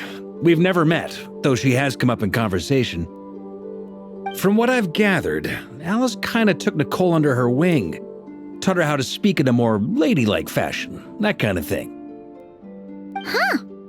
Hard to imagine Alice as an etiquette coach. Yeah, Alice is a larger-than-life personality, I'll give you that. But then again, that's why she's able to draw such an eclectic mix of people into her inner circle. If I remember correctly, being an interesting person is actually one of her main entry requirements. So, if you ever wanted to join the Hexenzirkel, I'm sure you'd both be eligible to apply. Hey! Don't go around making promises on Alice's behalf! I wouldn't dare. I'm just trying to paint a picture of the Hexenzirkel for you. Okay, sure. Anyway, since none of us have ever met Nicole, how are we supposed to find her? We can't just go up to every woman in sight and ask, "Hey, are you Nicole?" Maybe something she's wearing will give it away? Like a windbloom pinned to her chest or something. Wait a minute. Alice never said Nicole was from Mondstadt. Oh, true.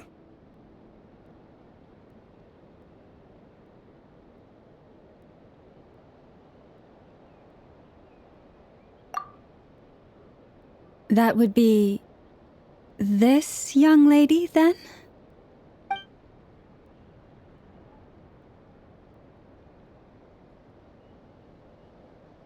Hey there! Sorry to disturb you, but are you Miss Nicole? Varka. Knight of Boreas of the Knights of Favonius. Alice might have mentioned me before. Have we got the wrong person? Sorry. Well, this is awkward.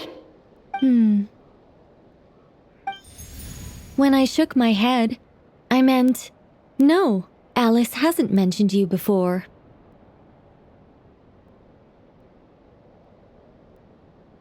Huh? Where is this voice coming from? My apologies. For certain reasons, I am unable to speak.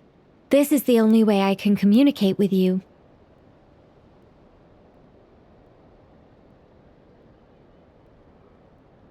It might take some getting used to, but I hope you can understand. Hey, it's fine. I'm more shocked by the fact that Alice never speaks about me. I mean, As for you two, we have crossed paths twice before, but it is nonetheless a pleasure to finally meet you. It's really you! Thanks for all your guidance in the past! You're quite welcome. This time, things are different. We have reached the unwritten pages of the story. You might say that we stand at the crossroads of fate.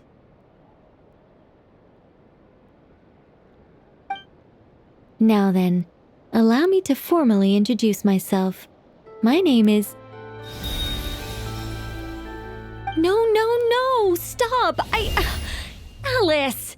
I can't believe it! I had a whole speech prepared. I'd agonized over every single word. She always picks the worst moments to ruin other people's plans. I'm so sorry about that. Alice took the liberty of devising some bespoke self-introduction magic for each member of the Hexen Circle. But I could have sworn I deleted all of the triggering conditions for it.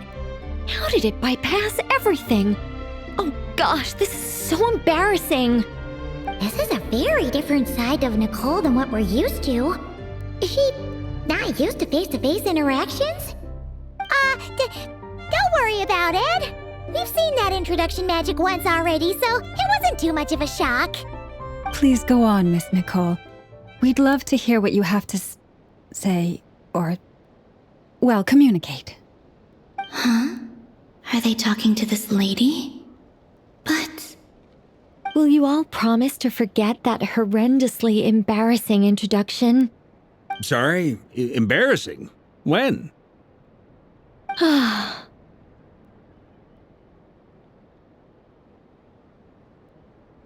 Yes, my name is Nicole, and I am one of a very few angels who have retained both their preferred form and their power. The Traveler and Paimon should be no strangers to this concept. There is another of our kind in Natlan. They call her the Lord of the Night. All right! Paimon remembers her!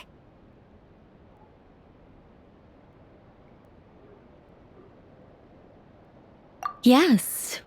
Well, I have retained more of my power than she. It's because I don't have a long-term duty to fulfill.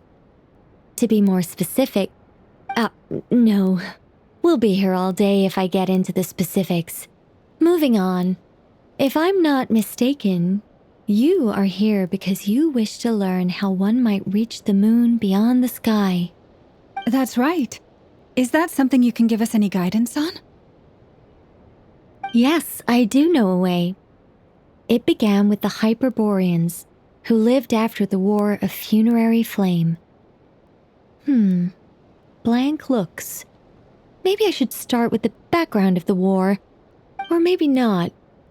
It shouldn't be an issue. I'll fill in the gaps for you when we have more time.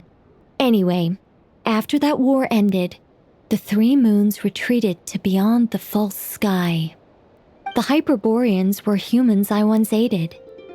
They accepted the civilization and creations bestowed upon them by the angels. But despite accepting many blessings of the angels, many among them still held on to their faith in the moons. They were reluctant to accept the new order, even after the War of Funerary Flame. They sought to contact the moon goddesses beyond the sky and receive their guidance. But all three had passed away by that point.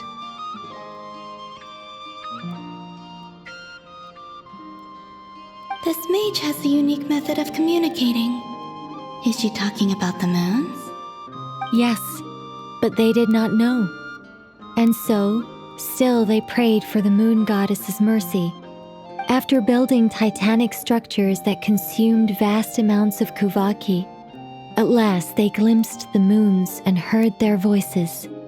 But of course, they were gravely disappointed, for it was then that they realized the three moon goddesses were dead. Oh, that's such a sad story. It is. Humanity was in a very sorry state at that time. The angels who had once aided them were gone, and the War of Funerary Flames had left them homeless and destitute.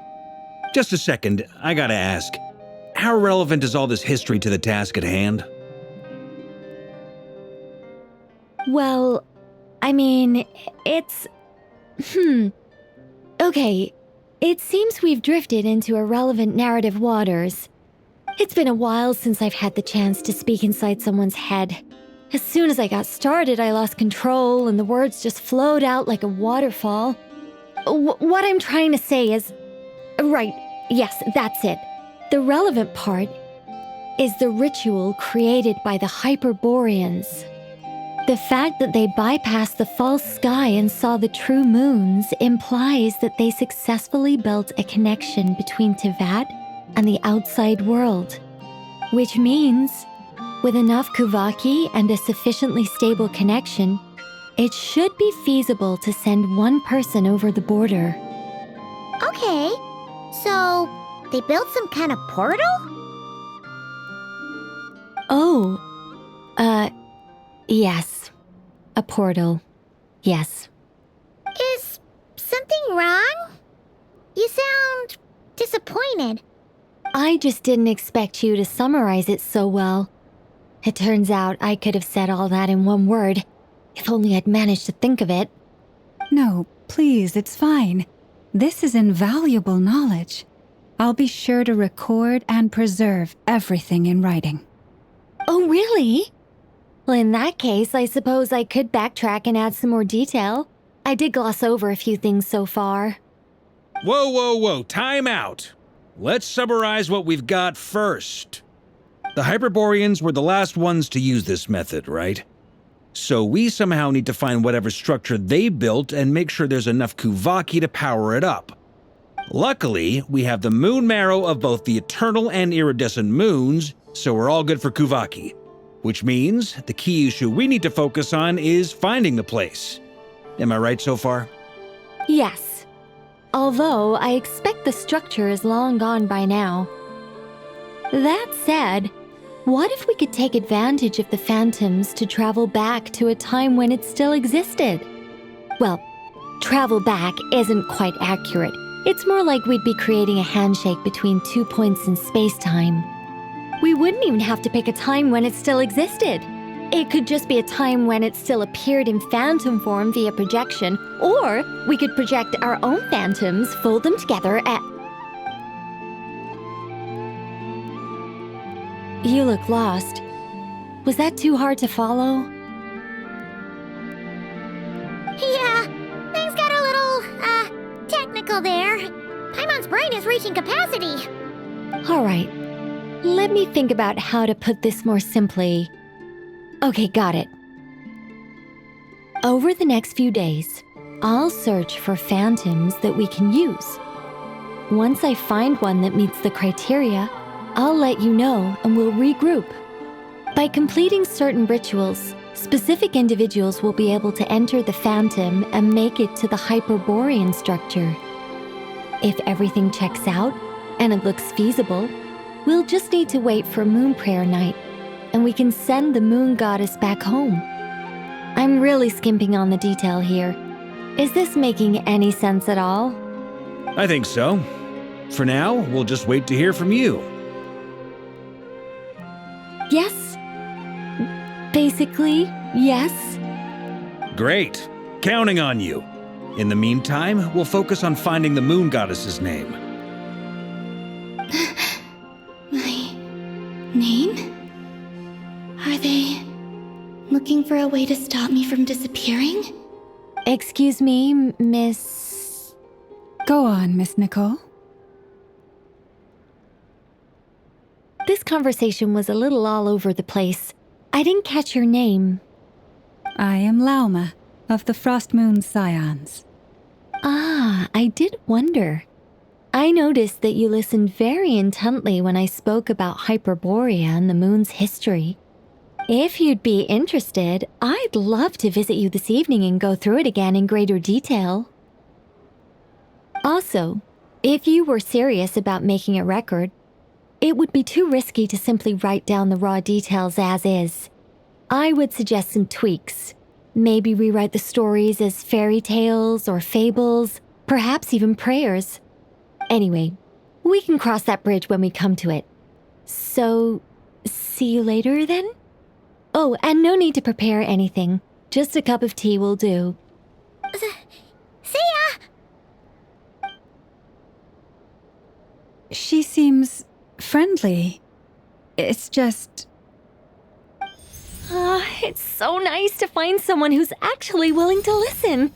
I've been dying for a chance to finally go through all this systematically from start to finish. Any longer and I'd probably start forgetting it.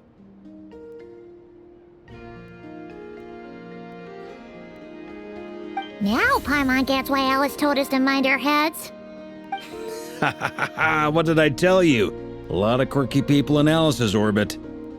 Now then, the next order of business is, where do we start looking for the moon goddess's name? Maybe the rest of what Nicole has to say might give us some clues. Once I've heard her out, I'll summarize the salient points and share them with you all. I'm also inclined to review our other documents. Yes, our faith was first established by our Hyperborean ancestors, but many of the more factually accurate records are from after Kutar's birth.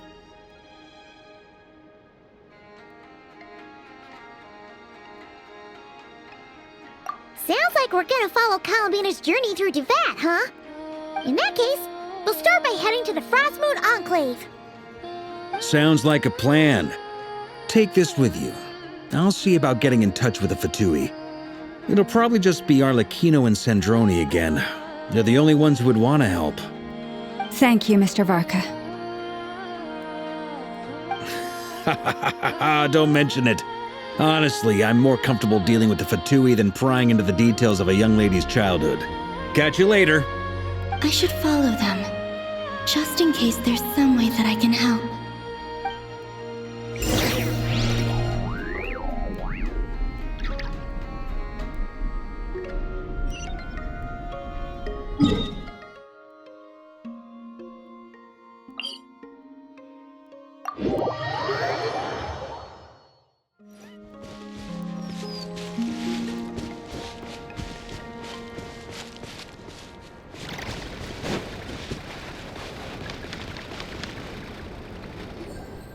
A while ago, I took the time to organize all documents in our possession that pertain to Kutar.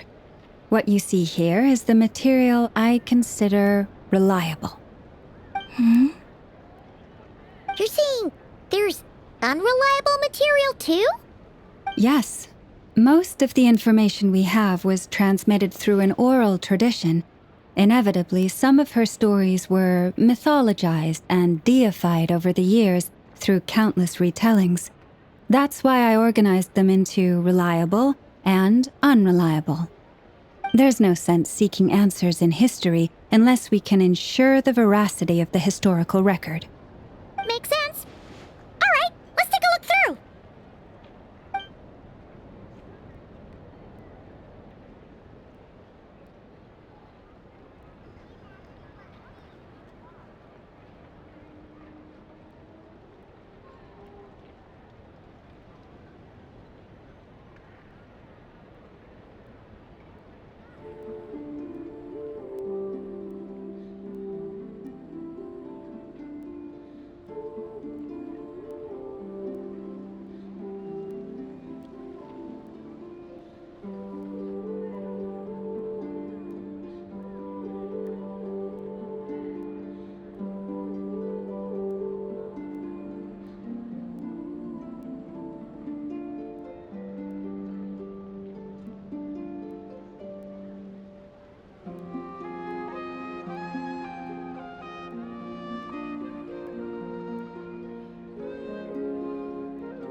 almost all these records refer to Kutar instead of Columbina.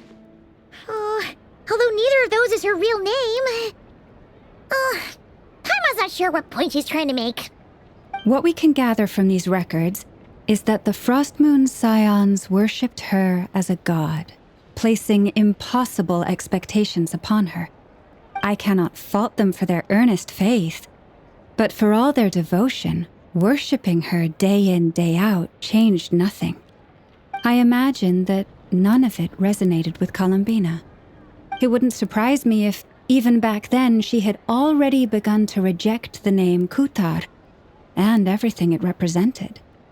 Lama speaks the truth. When I heard them call upon Kutar with hope and expectation in their voices, they may as well have been calling upon somebody else.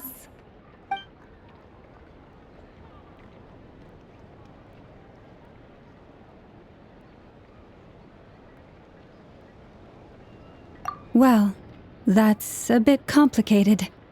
I looked at the level of detail, perceived authenticity, prose style, and how realistic their portrayal of Kutar seemed to be. Amongst the Frostmoon Scions of today, only I know of her existence, and I alone have spoken to her face to face. As such, I know that there are certain things she simply would never do. That being said, I have sensed some changes in her lately. Changes? Me? Seems like this is getting us nowhere. For what it's worth, why don't we check the unreliable sources too? Sure. Give me a moment.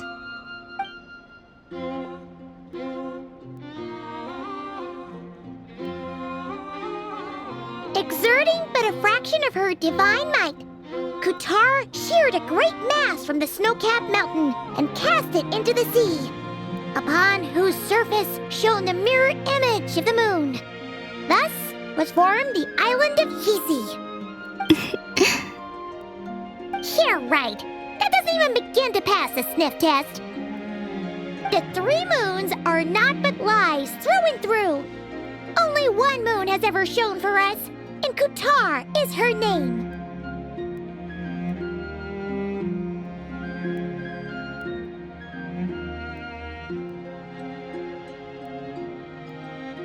The vast majority of ancient texts are filled with fanciful tales like these. I trust you understand my criteria a little better now. Kutar did not speak, merely gazing into the distance in silence. And where her gaze landed, this was her prophecy. Clearly, whoever wrote this text never even met Kutar. Otherwise, they'd know that her eyes are always closed. What about you, Traveler? What are you reading?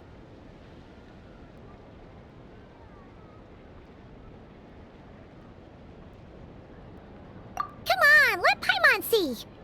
The child wished to build a wooden nest with which to shield a fledgling bird from the cold. But being so young and lacking in strength, the child could not snap the branches from the trees. Kutar was passing by. Upon seeing the child, she summoned forth the Kuhenki, who built a beautiful nest for the child. I remember that. Not knowing the meaning of Kutar's divine intervention, the child dared not to respond, and thus ran home to call their parents. But Kutar was gone. The Moon Chanter declared the event a miracle and took the nest as a relic, placing it on high for all to see. The child was named as one favored by the goddess, and was greatly respected amongst the people. Yet, no further miracles were bestowed, and this matter was forgotten in but a few years. Any thoughts after reading that?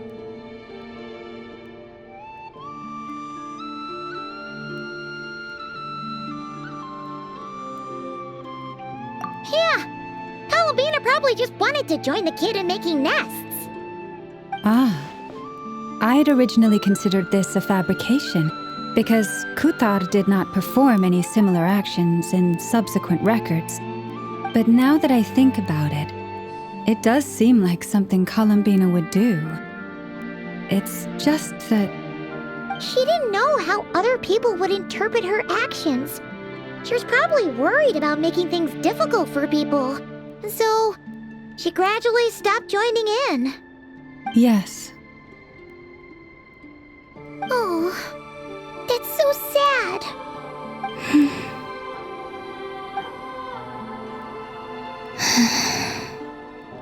And now, I can make no such gestures of warmth, even if I want to.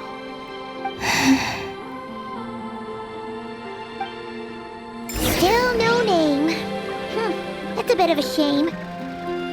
But we did learn some interesting stories. That's gotta count for something. Barca said he was gonna set up a meeting with Arlecchino and Centrone, right? Let's go back to Nasha Town and see how he's doing.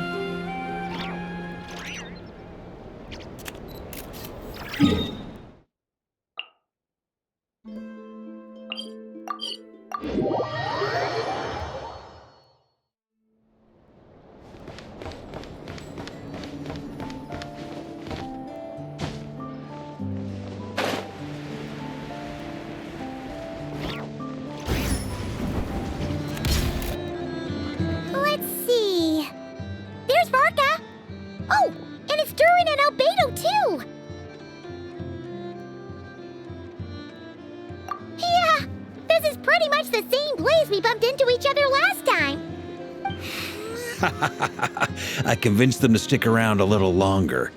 We were all waiting on people, so I figured having a little company would help pass the time. Ah, so you've been waiting for us? Does this mean that you've already arranged things with the Fatui? Sure does. Now you're back, we can go meet up with them together. How'd your investigation at the Frost Moon Enclave go? Well, we didn't find out Columbina's true name. But apart from that, it went pretty well. Aha, just as well that I didn't tag along then. I'm sure our moon goddess wouldn't want every man and his dog knowing all about her private life. Still, desperate times, desperate measures, I guess. Someone had to do it. So, Varka was waiting on us, but what about you two? Are you waiting for Alice? Oh, no, we already met with her. We discussed that experiment I mentioned to you last time. Oh, and she also handed me this communication device.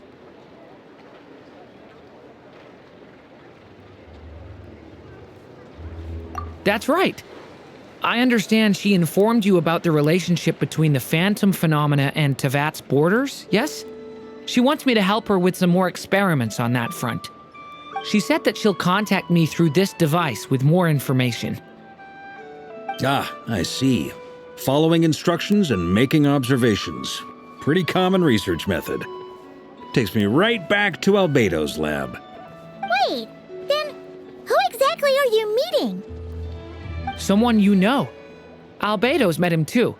But I don't think Miss Lauma or the Grand Master have been introduced. Introductions are overrated, especially in cases like this. It's you! So, it's not like the academia has prohibitions against going abroad. Also, I applied for leave. I've been writing to Hat Guy since obtaining a human form. I've already brought him up to speed on everything that's been going on in Nodcry. Hat Guy? Turns out, I actually have heard that name before. Oh? Then why did you react the same way I did? I only knew the name, not the fella. But since we're all here, let's do some introductions for what it's worth. I'm Varka, Grand Master of the Knights of Favonius. Lauma, Moon Chanter of the Frost Moon Scions. And I'm a Driosh from the Vahumana Darshan of the Sumero Academia. Hat Guy. Good to see you again, Mr. Guy. I believe we last saw each other on the boat ride here.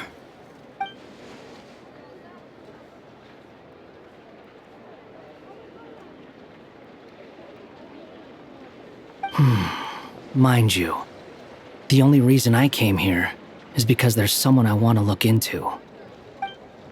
Who's that? The Doctor, also known as Dottore. second of the Fatui Harbingers.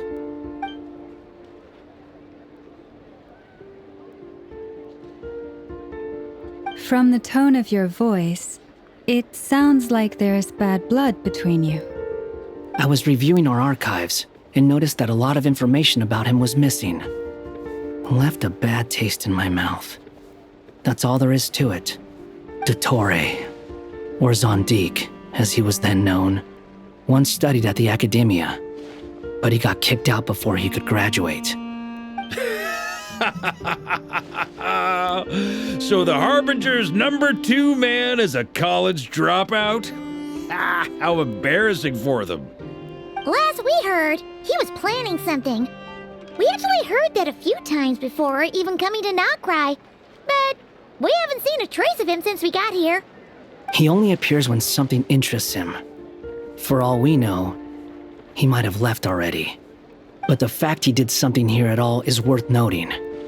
It'll fill a couple extra lines in his file. Why does it sound less like a file you're writing and more like a criminal record? Anyway, we were just about to meet 2 of the other Harbingers. Want to come along? You might learn a thing or two about him there. Sure. Even though they're Harbingers, well, they're old acquaintances of ours, so, you know, when you talk to them, try to be... I got it. The Frostmoon Scion's relations with the Fatui remain tense. Forgive me if I do not attend. In that case, we'll continue assisting Miss Alice with her experiments. Good stuff. Everyone's having a fruitful time. All right, we better get going. I'll lead the way.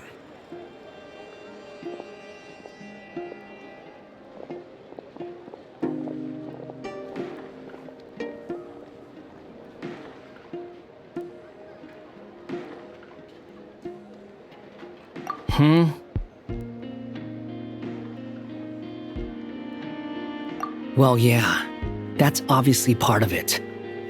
But I'm not the only one who has a score to settle with him. Neither you, nor Lesser Lord Kusanali, nor I want to see him meddling with things again.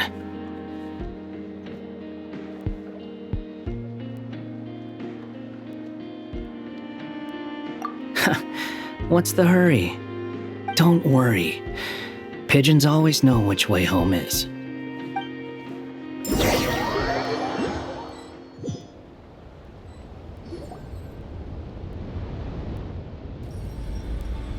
You made it. Who is this? A scholar from Sumeru. They call him Hat Guy. He's an old friend of the Travelers. Wait, this is the Academia representative you wrote about? He doesn't exactly look the part. I believe this will prove my identity. You'll notice it bears the seal of the Sanctuary of Surasthana. Well, what do you know? So it does. All right then. My mistake. It's fine. I expected as much. What? So as I mentioned in my letter, the Academia's got its eyes on Dottore. But this matter remains top secret. Apart from those assisting in the investigation, the fewer people who know, the better. If anyone asks, I'm here in Nocturne to pursue my personal academic interests. Gotta say, Barca, you did pretty well to keep all this under wraps for so long. Sounds like you got in touch with the Academia about this way back. You flatter me.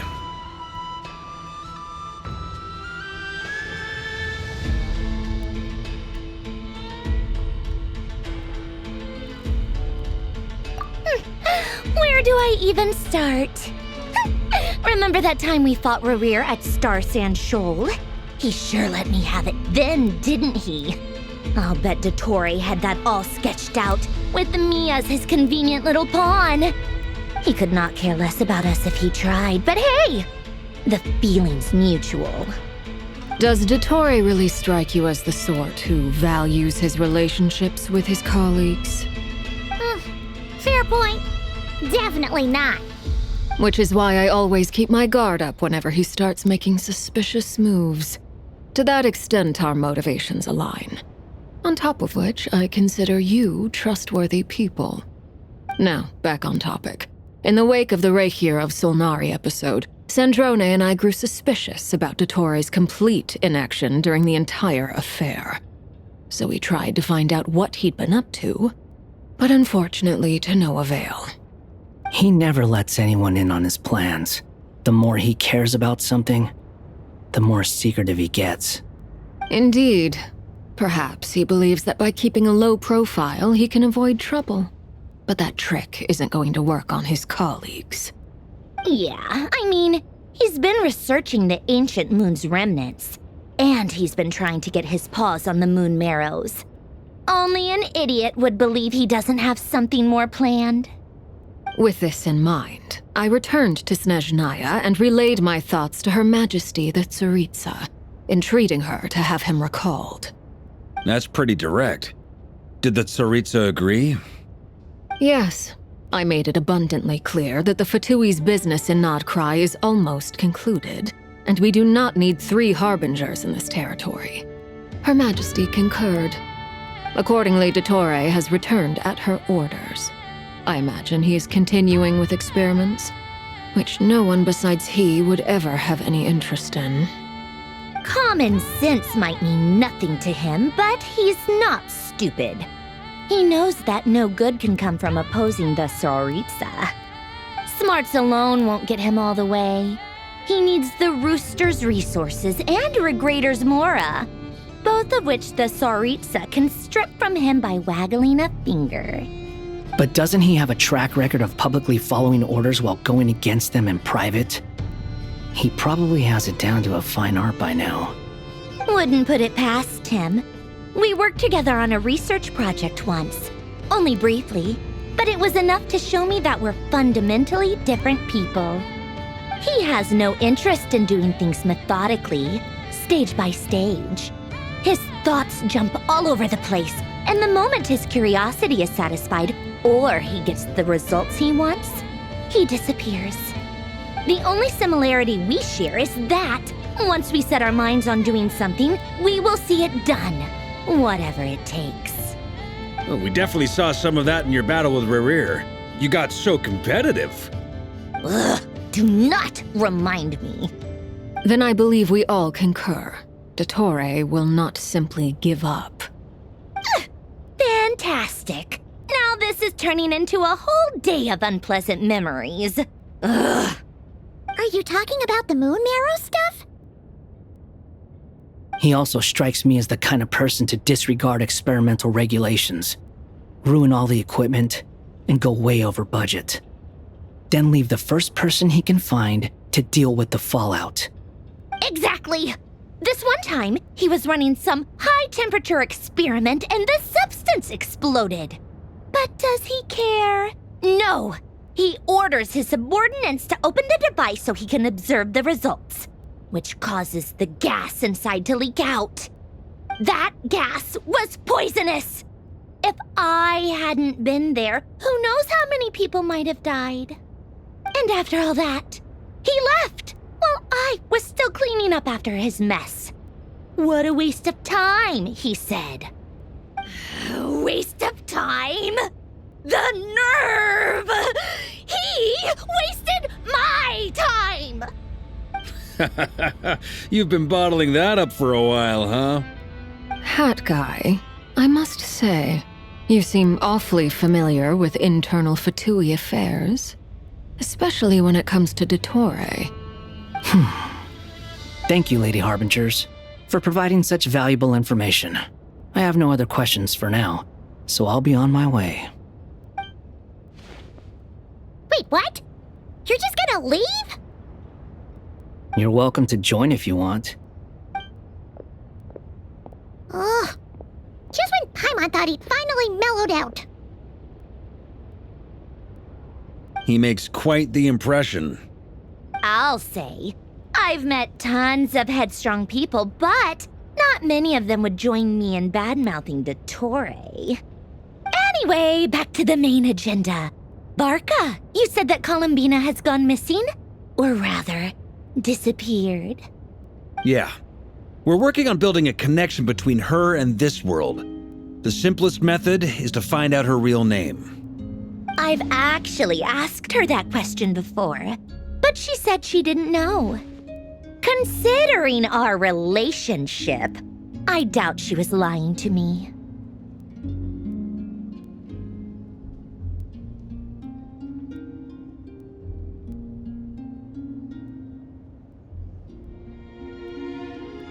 As far as I recall, she was never dispatched by Her Majesty to claim a gnosis or anything like that. The Tsaritsa's plans had long contained a place specifically for her. I always thought that was weird. What could she do that the rest of us couldn't? Knowing what we do now, it's probably something related to Kavaki, right? More than likely. When she first arrived, Columbina would often go to Her Majesty and ask when she could start the task assigned to her. But Her Majesty always gave the same reply. The time has not yet come. So she spent her days in Snezhnaya doing basically nothing. The Tsaritsa has summoned a beautiful blind maiden to be a harbinger, giving her the third seat by virtue only of her enchanting voice.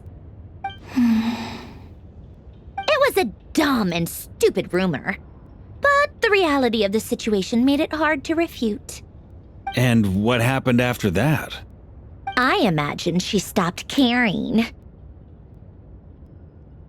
She no longer seemed to care why she had been recruited, and Her Majesty never gave her any missions, so she just continued to sing in the flower garden. For my part, I was busy. So busy, in fact, that watching someone be that idol had me fuming. But still, I got the sense that she had long been used to a life of other people claiming she was needed when she wasn't. I just felt that having a place to stay would cost me something eventually. And so I waited quietly for the day that I would have to pay the price. And on the other end of that spectrum, you had me. Someone once told me that I had the lousiest work and the toughest luck. That's a good way of putting it. I forget who said it, but those words have always stuck with me.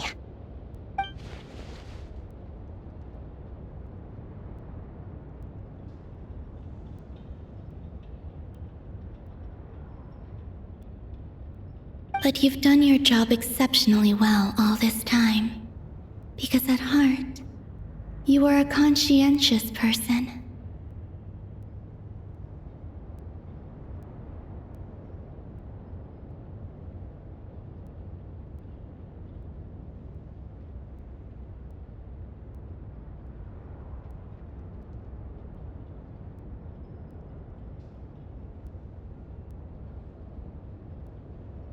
What is it?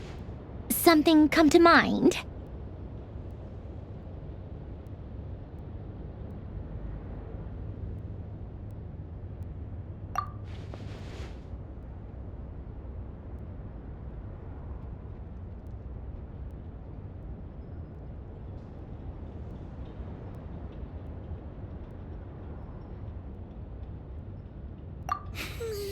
That makes sense. Nothing screams you are needed like your name shouted from across the town.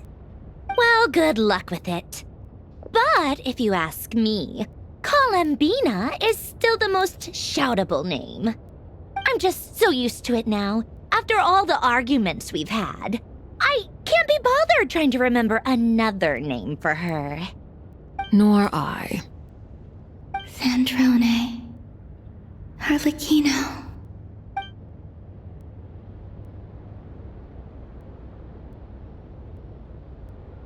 Huh! It's a Sealy! Does that mean Nicole has news for us? Ladies, I thank you for your hospitality. If the chance ever comes up, I definitely owe you both a drink sometime. I'm sure it will. You can make your own way out. Heck, you've been here enough times, you probably know your way around better than I do.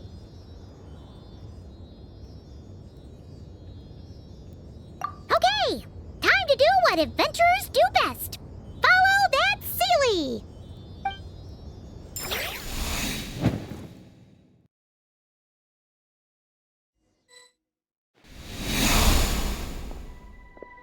here you are.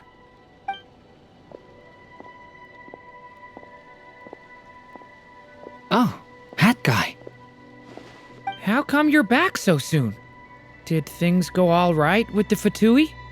Fine. Dotori's been summoned home by the Tsaritsa. Couldn't get much more than that. How about you? Any progress with the investigation? Unfortunately not. We've tried everything. Different phantoms, different locations, different points in history. But the results were the same each time. Abyssal monsters roaming the land. People crying out in despair, with no hope of being rescued. Every time I see it, I can't help but think, is this what it was like in Mondstadt when Dragonspine Durin attacked? And if I fail in the task I've been given, will I create yet another tragedy? That's just meaningless speculation. When we encountered similar phenomena previously, I tried to interfere with those illusions, using sounds and lights to guide them. However, we could not change their fates. At most, we were able to extend their existences. The events of the past are like fate that has been written into Irminsul. There isn't a living thing in Teyvat that can escape its past. But Miss Alice instructed us to try to find ways to change the outcome that these phantoms face. It's an impossible task. Can't you just refuse? Since she asked us to do this, I feel like it can't truly be impossible. Or if it is, well, mages can make the impossible possible. I could not have been born as Durin otherwise. But you also said that your past 39 attempts were fruitless. That's true. But you're still going. Yes. After this many futile attempts, surely you realize that you're not doing this because you still believe what some mage told you. It's because you want her hypothesis to come true. It's something you wish for deep inside. So, think for yourself about what you want to do. As long as you don't believe it's futile, it isn't. Yeah. Previous experience indicates that we cannot touch the phantoms, which limits the effectiveness of our interventions. If we want to clear this hurdle, we need to break this rule somehow. Same thought here. Following the same rules means repeating the same failures. Reducing ourselves to mere playthings of fate. So you mean we need to figure out a way to make contact with them despite knowing that we can't? Yes, and I suspect that's something only you are capable of. Everything in Teyvat is logged in Irminsul, but the withering that once occurred in Sumeru was a sign that the Great World Tree was being corrupted. This corruption allowed things that should not have existed in Teyvat to appear. This is tantamount to rewriting reality to an extent. You're saying abyssal power might be able to affect those phantoms? No one's ever tried it before. If you're gonna try it, it'll take courage. And you have to be confident that you can control it. Is anyone there? Has anyone seen my daughter? She's missing. I have to find her. I hear someone inside. Spargana? Are you in there?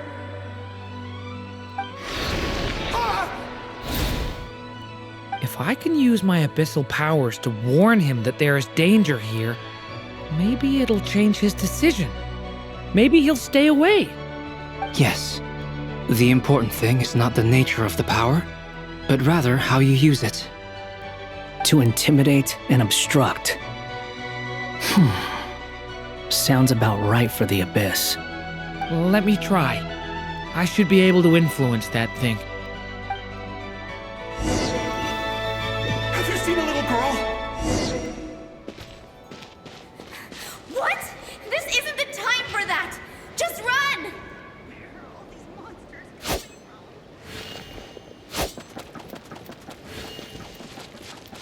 I hear someone inside. Spargana? Are you in there? Where are all these monsters coming from? is this? Looks dangerous. I should get out of here.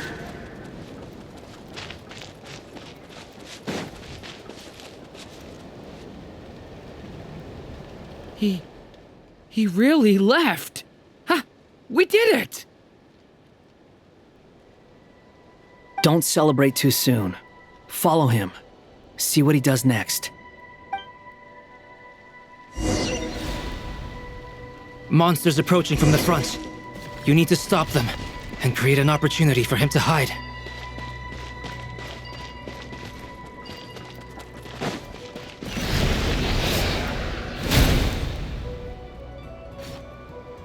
Help me!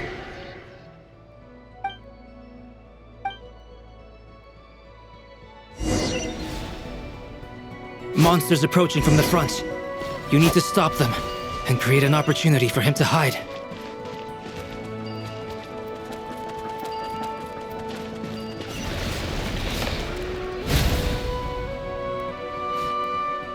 Help me!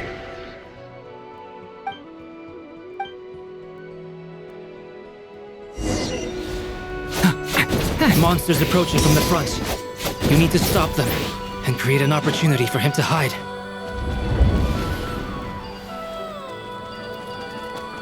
No! There's a monster ahead!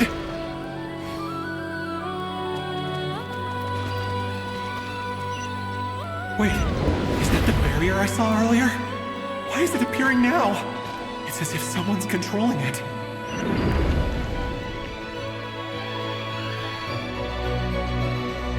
The monster's gone. Is it safe now?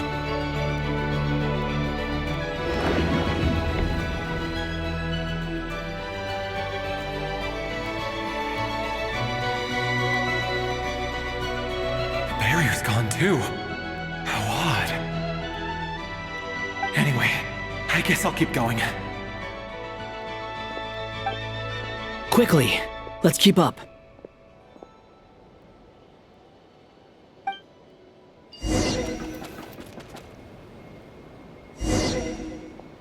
Wait, there was someone else here? Don't go any further. We've got anti-monster traps laid out everywhere. But my daughter must just be up ahead. I have to go. This way's blocked.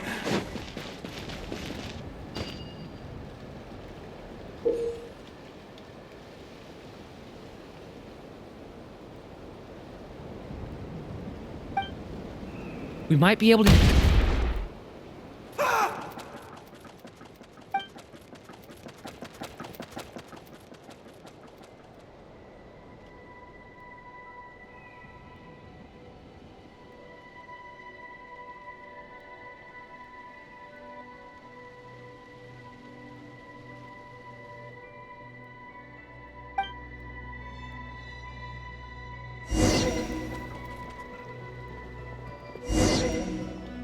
Wait, there was someone else here? Don't go any further. We've got anti-monster traps laid out everywhere. But my daughter must just be up ahead. I have to go. This way's blocked.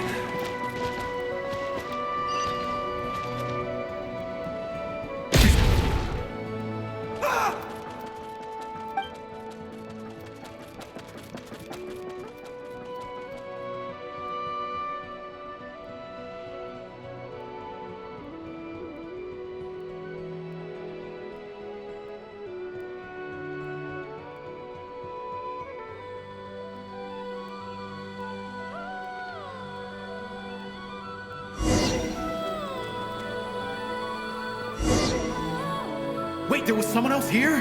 Don't go any further. We've got anti-monster traps laid out everywhere. But my daughter must just be up ahead. I have to go. This way's blocked.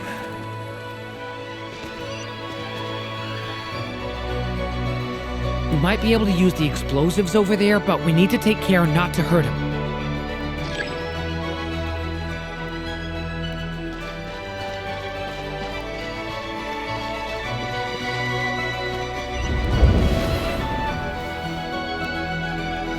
I'll use the barrier to keep him at a safe distance. This barrier seems to be helping me somehow.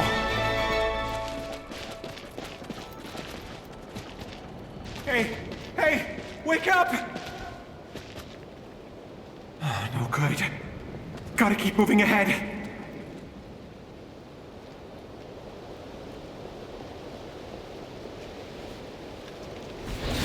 So many monsters!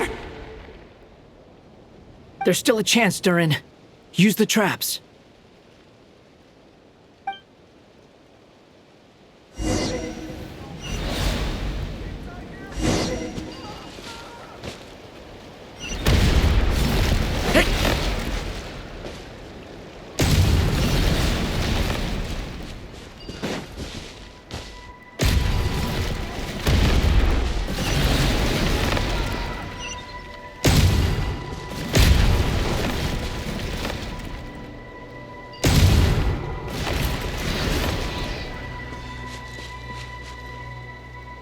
This is a new development. I've never seen this happen before. We might just be able to save this person.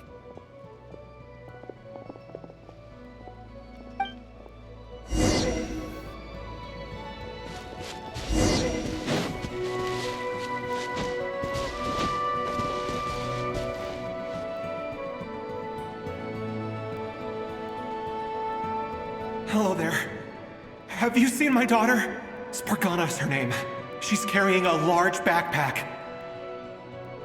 Get out while you still can, you fool. You won't find any survivors here. But I can't just leave her here. She must be so scared right now. Sorry. Wish I could help, but I haven't seen her. You'll just have to keep looking. Okay, thank you. If I do find her, I'll get her to shelter and come back for you. Don't bother. I've got nowhere left to go.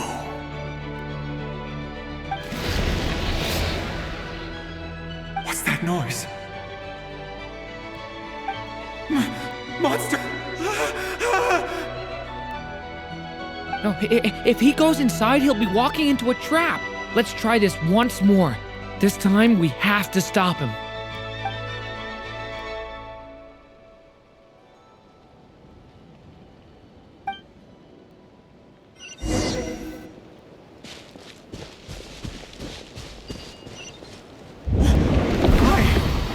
How will I know where Spargana's gone like this? You know what? I'll trust this strange barrier. It's gotten me this far after all.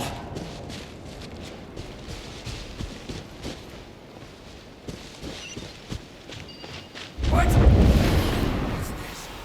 Spargana, are you there?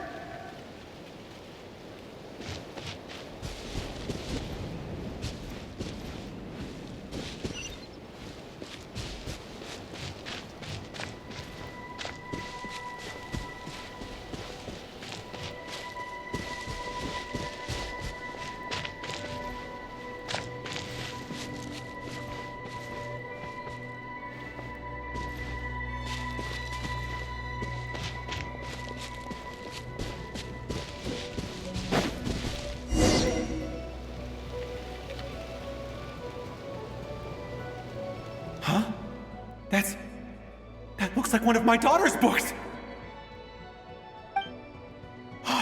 Thank you! Thank you! Yes, it's one of hers for sure! That's her name on it right there! She left her backpack here!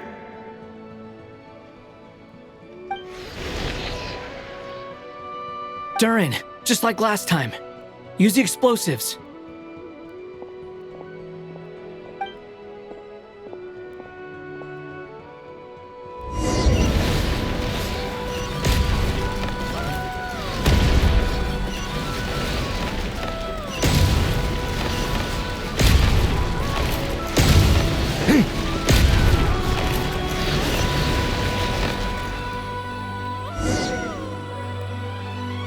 It won't work. There's not enough left. If he makes it in, he'll die. But then, this clue could be the key to him finding his daughter. It might not be the only one. Better he misses that clue then loses his life. I guess so.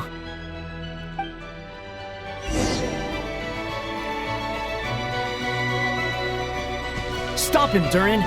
We can't let him get any further in! It's my daughter's book! She's passed this way! Why? Why won't you let me go in? I've searched and searched and searched just for this! But how will I find her without any clues? I no longer have anywhere else to go.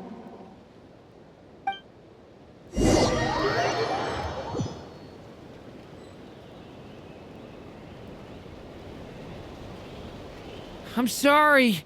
I'm so sorry. He refuses to go anywhere else. Whether he opens this door or not, all that awaits him now is death. We couldn't change his fate.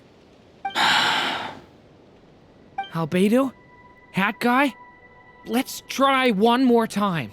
I don't know how we're gonna do this, but I don't want to give up either.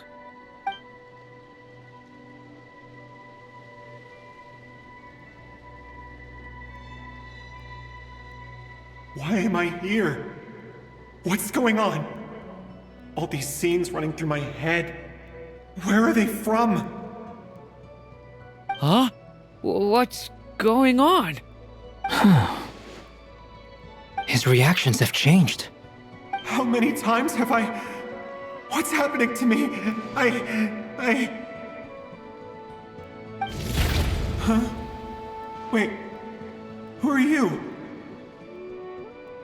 You can see us now? I feel like I always could, but that I only just realized you were there. I'm sorry, I don't know how to describe what I'm feeling. But you were the ones guiding me using that marked barrier, right? I haven't done anything yet, but those monsters, those deaths, they feel like memories. Like things I really did experience. I won't find my daughter. In fact, I'll ultimately die trying to find her. Isn't that right? No, it isn't. Yes, it is. Even so, we're trying to find a way out of this. You've not seen my daughter either, have you? It seems she really isn't here.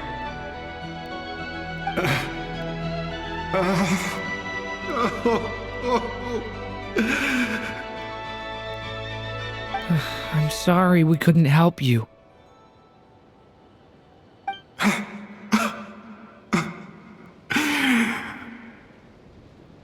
I'm just tired.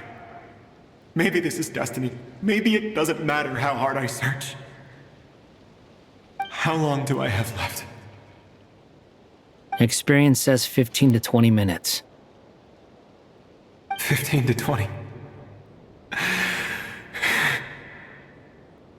Thank you for all your help. Let's rest a while. You look exhausted too. Now's not the time for you to start pitying us. It's not pity. I'm just realizing that I've only got 10 or so minutes left. You know?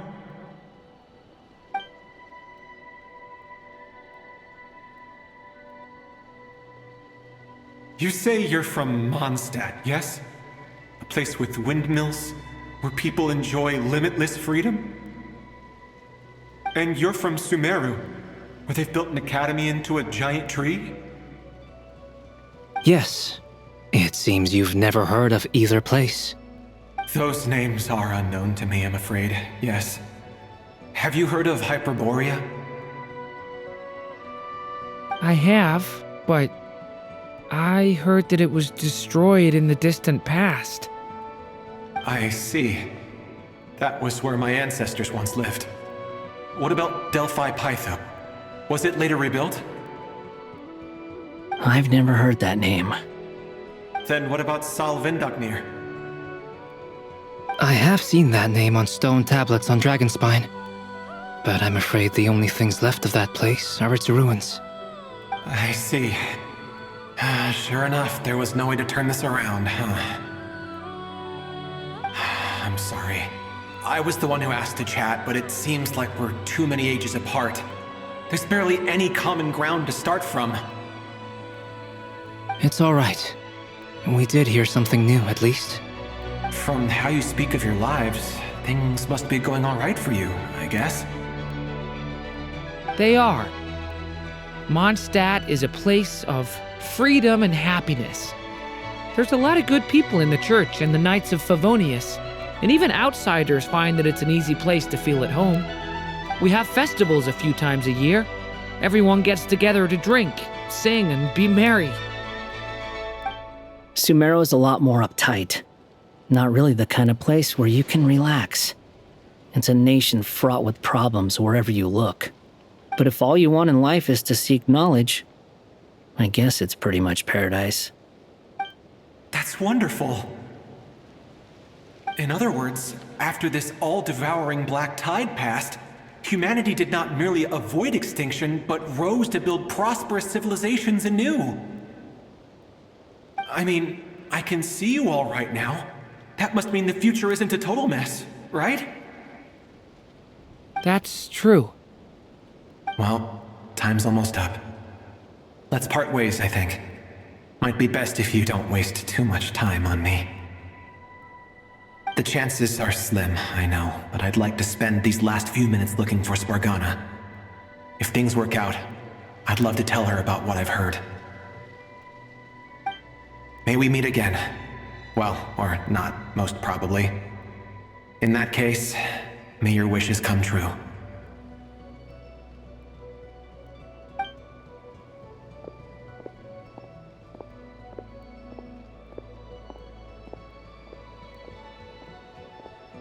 He's gone. In a few minutes, he will meet the end that was his to begin with. The ending of this tale did not change, but I believe that we've just made the most progress we have yet. May your wishes come true. If only it were so simple. Hat Guy, could I ask you a question? You've never talked about your past. It seems complicated, and it weighs heavily on you, too. Would you be willing to tell me about it? I mean, sometimes it's better to get things out in the open. Take that guy we try to help, for instance. At least he said goodbye with a smile, right? I know about Albedo's past. Our experiences are very similar, and he created me. As for you, you're my first friend, and you've witnessed every step I've taken. But by comparison, I know nothing about you. Either way, I mean, we're still best friends. But if I knew more about you, I might understand your thoughts a bit better. I've told you about myself. I'm a student at the academia. And what did you do before that? Prepared for the entrance exam? All right. If you really don't want to talk about it, I won't press you any further. I was a puppet built from the branches of a white tree, using technology left behind by the Conrian schools of mechanical engineering. A white tree? You mean an Irminsul tree? Yes, a branch of Irminsul that was once connected to the main tree. So you had a human creator too? Yeah, but my creator abandoned me after deciding that I was a failure. After that,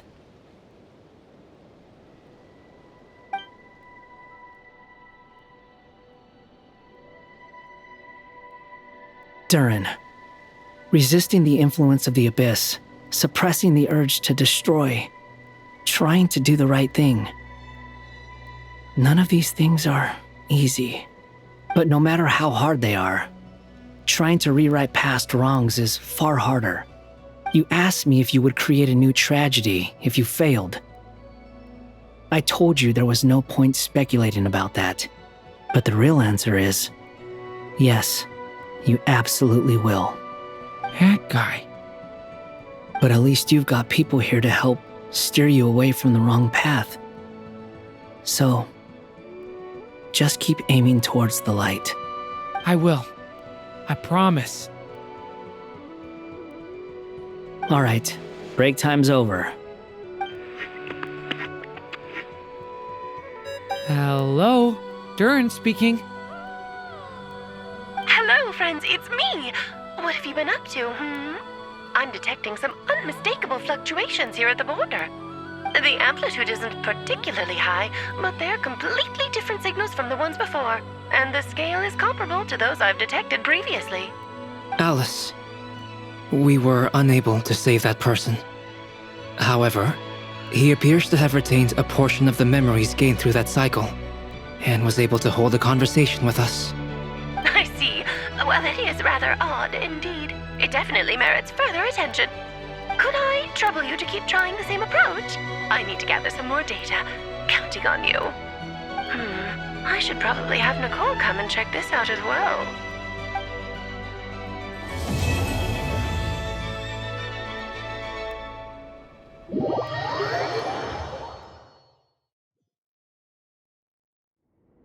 There you are. I was worried you might stop to collect treasure chests opened by the Seelie along the way. It would have taken you so much longer to get here. Another conversation I cannot hear. I am delighted to see that you understand what takes priority and that your adventurer's instinct has not swayed your resolve. Really, I must applaud you for it. You should know. Paimon's head. Okay, I'll try and keep it short. My senses are telling me that this is where we shall find the entrance to the ruins. Oh, cool! Well, what are we waiting for? Let's open it up and see! Patience. This was a sanctuary of great importance to the Hyperboreans. A special process is required to open the gate. Oh! Like the place that housed the Eternal Moon's marrow?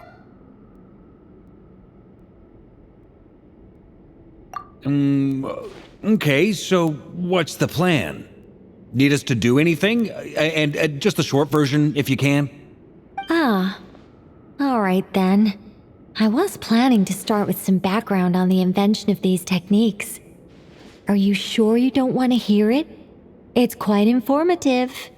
Remember what you were saying about priorities? Fine. Simply put, we need 3 human representatives to successfully undergo a process of Kuvaki resonance. Think of it as a test from the 3 moon goddesses to see if the entrants are qualified, with the most recognizable qualification being Kuvaki. Pretty sure Lauma would ace that test. Oh, wait. But we need 3 people. I also have no doubt that the Moon Chanter would be qualified. But we would need 2 other people with the same constitution. Therefore, the most feasible method is not so much to follow the rules, but to figure out how the test functions and find a workaround. I've done some research, and it turns out the mechanism is rather crude. We'll simply need humans to stand before it who have sufficient Kuvaki energy within them. I'm with you so far. How do we get the Kuvaki in them? The easiest way would be transfusion. Take some Kuvaki from Nodcry's soil, put it into the bloodstream, and get it circulating in the body. So we're going to cheat on the test? Precisely.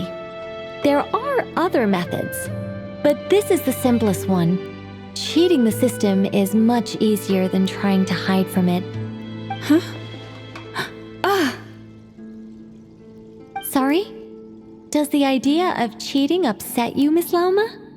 No, that's not it. I suddenly had an idea. Oh, what is it? It's about Moon Prayer Night. I figured out a way for Kutar to join in the festivities. Huh? But as Paimon said, we need to have our priorities straight. Let's get back to the test. I'll follow up with Nefer on the festival arrangements. Oh, okay. Anyway, is this really the best method we have? A Kuvaki transfusion sounds dangerous. no matter how you slice it. If you think that's dangerous, wait till you hear the other methods. I'd be more than happy to go through them if you'd like. There are several. No need, we're good. Let's go with this one. Very well. Kuvaki transfusion it is. Now, I should mention that the risks can be greater or lower depending on individual compatibility. It would be rash to simply infuse the Kuvaki and hope for the best. If the body rejects it, the reaction can be quite severe. The symptoms are similar to another condition that some people living here suffer from, known as congenital Kuvaki sensitivity. So, before we execute our plan, I will perform a simple test of my own to see who is compatible and who is not. Once that is done, we will have to complete the resonance process as rapidly as possible. The participants must remain stationary while the Kuvaki circulates and bonds with them, and they mustn't eat or drink anything. What? No eating or drinking? That's some hardcore fasting. They'll all be monks by the time they're through.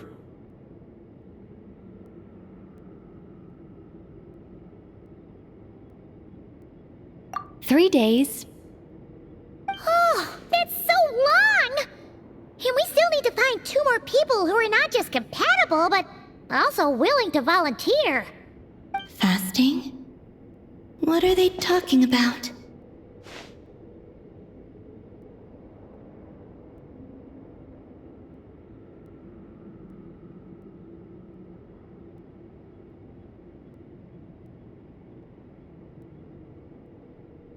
Really? Don't you want to think this through? Haha, count me in too. 3 days without food? I can handle that. Miss Nicole has made it clear that this is the easiest way. The way I see it, there's nothing else to discuss. It's time to step up.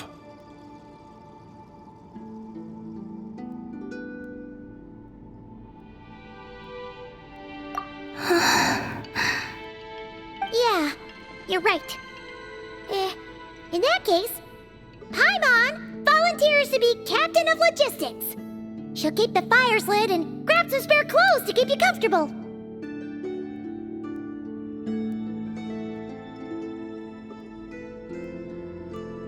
Then we'll start with you first, Traveler. Please step forward.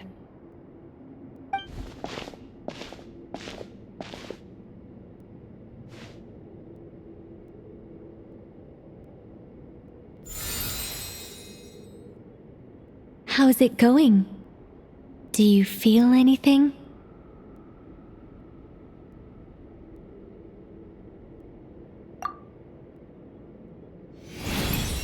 How about now?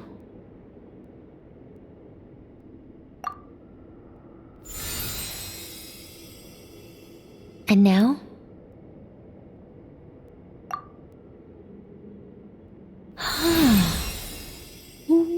What about now? You guys, it's not a competition, you know. All right, I'm officially impressed. Even as a descender, you can withstand far more than I imagined. It's like I summoned a giant stone titan to arm wrestle you, and your arm hasn't even moved an inch. In my last attempt, I infused 5 times the amount of Kuvaki required. Yes, safe to say, compatibility won't be an issue for you. You're eligible to join. You're next, Mr. Varka. Sure, here goes nothing.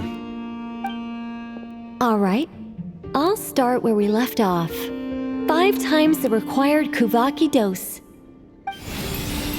Whoa, whoa, whoa, hey, wait a minute. How's it going? Ooh, no, not great. I kind of want to puke. Feels like I've been drinking too much. A few bottles of wine, then a big stein of Dark Horse. With some hard liquor from Liyue mixed in. You think this is funny? I just lost to a young lady in an arm wrestling contest. I'm never gonna live that down. My apologies. I'll lower the concentration and try again.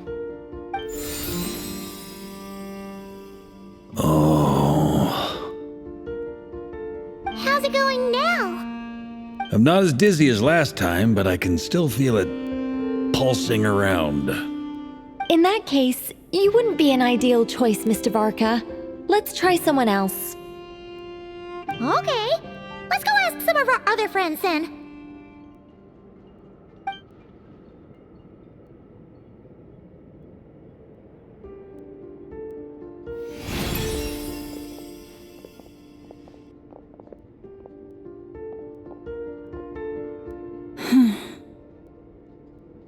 No surprises here, Miss Moonchanter.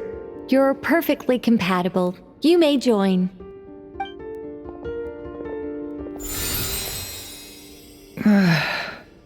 I'm getting a slight headache. Shame. You were so close. Whoa! I'm itching all over! Allergic reaction. We can't have that. Huh? Well, are you gonna start a what? The Hexen Circle is an organization that cares for and protects children. We will not have them do dangerous things. Not even tests.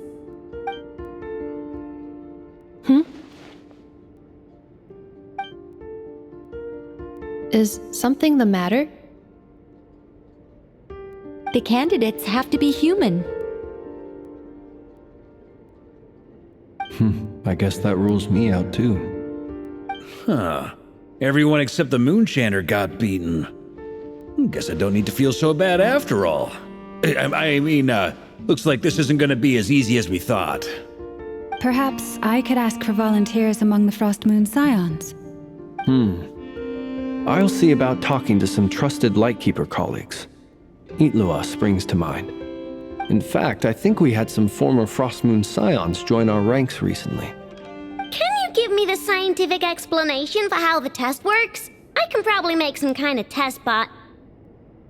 Then we can just zip through Nashitown, going up to people and pressing a button to check their status. Wouldn't that be way easier? No.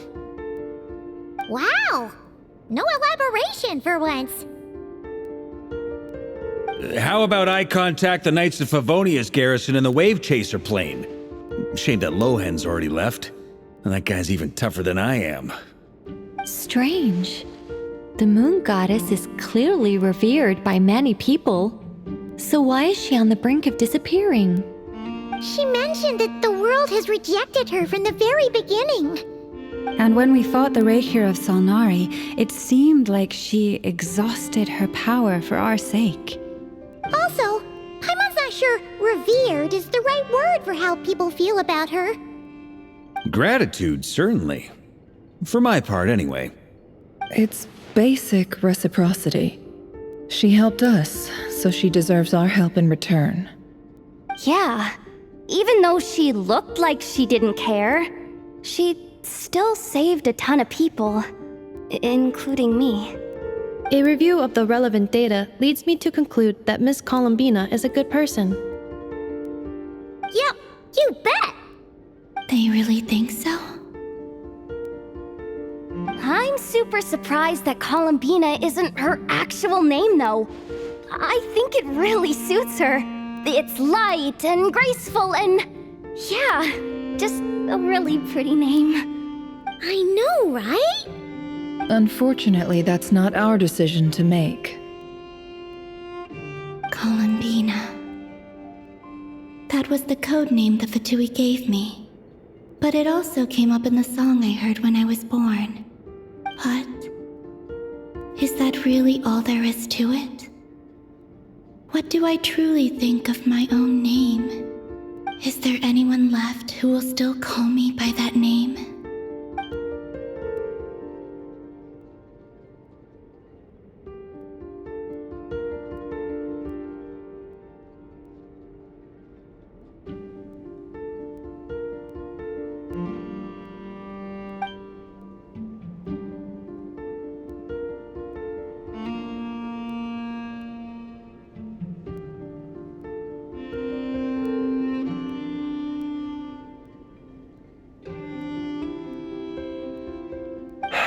Moon Prayer Night is getting closer by the day.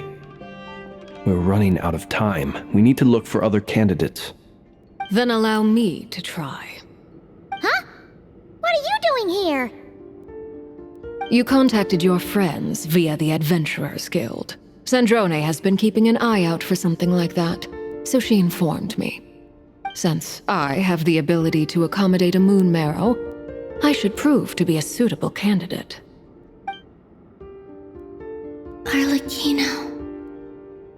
When can we begin? I see. We can begin right away.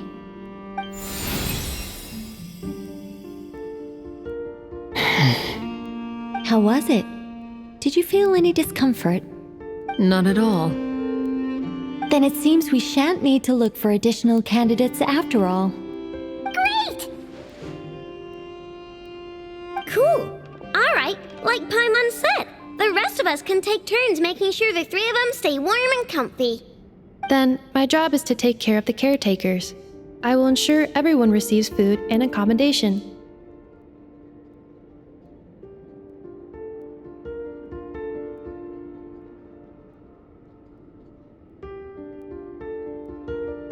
I'm ready as well.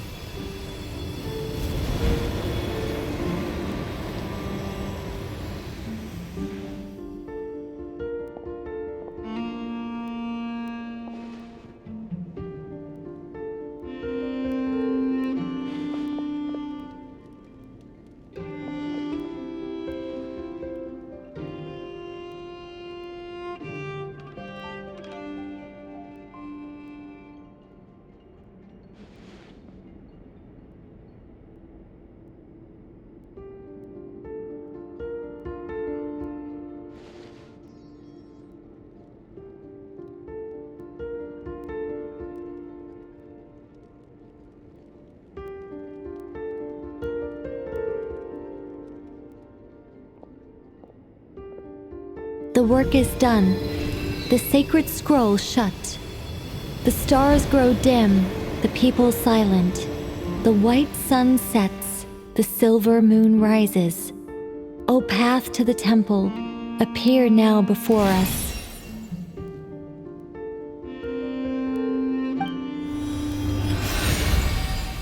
Wow! It really opened! So that's what all this is about. They've been trying to open this gate. With a calm mind, this proved not too arduous. Come, let us enter.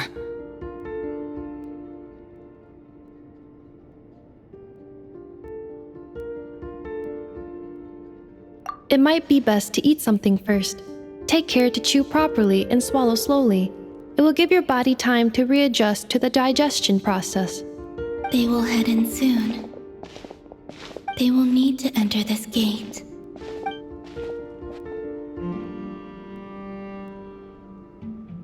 Huh? I cannot pass through. Is it because I have no physical body? It has been 3 days. My strength has all but completely faded.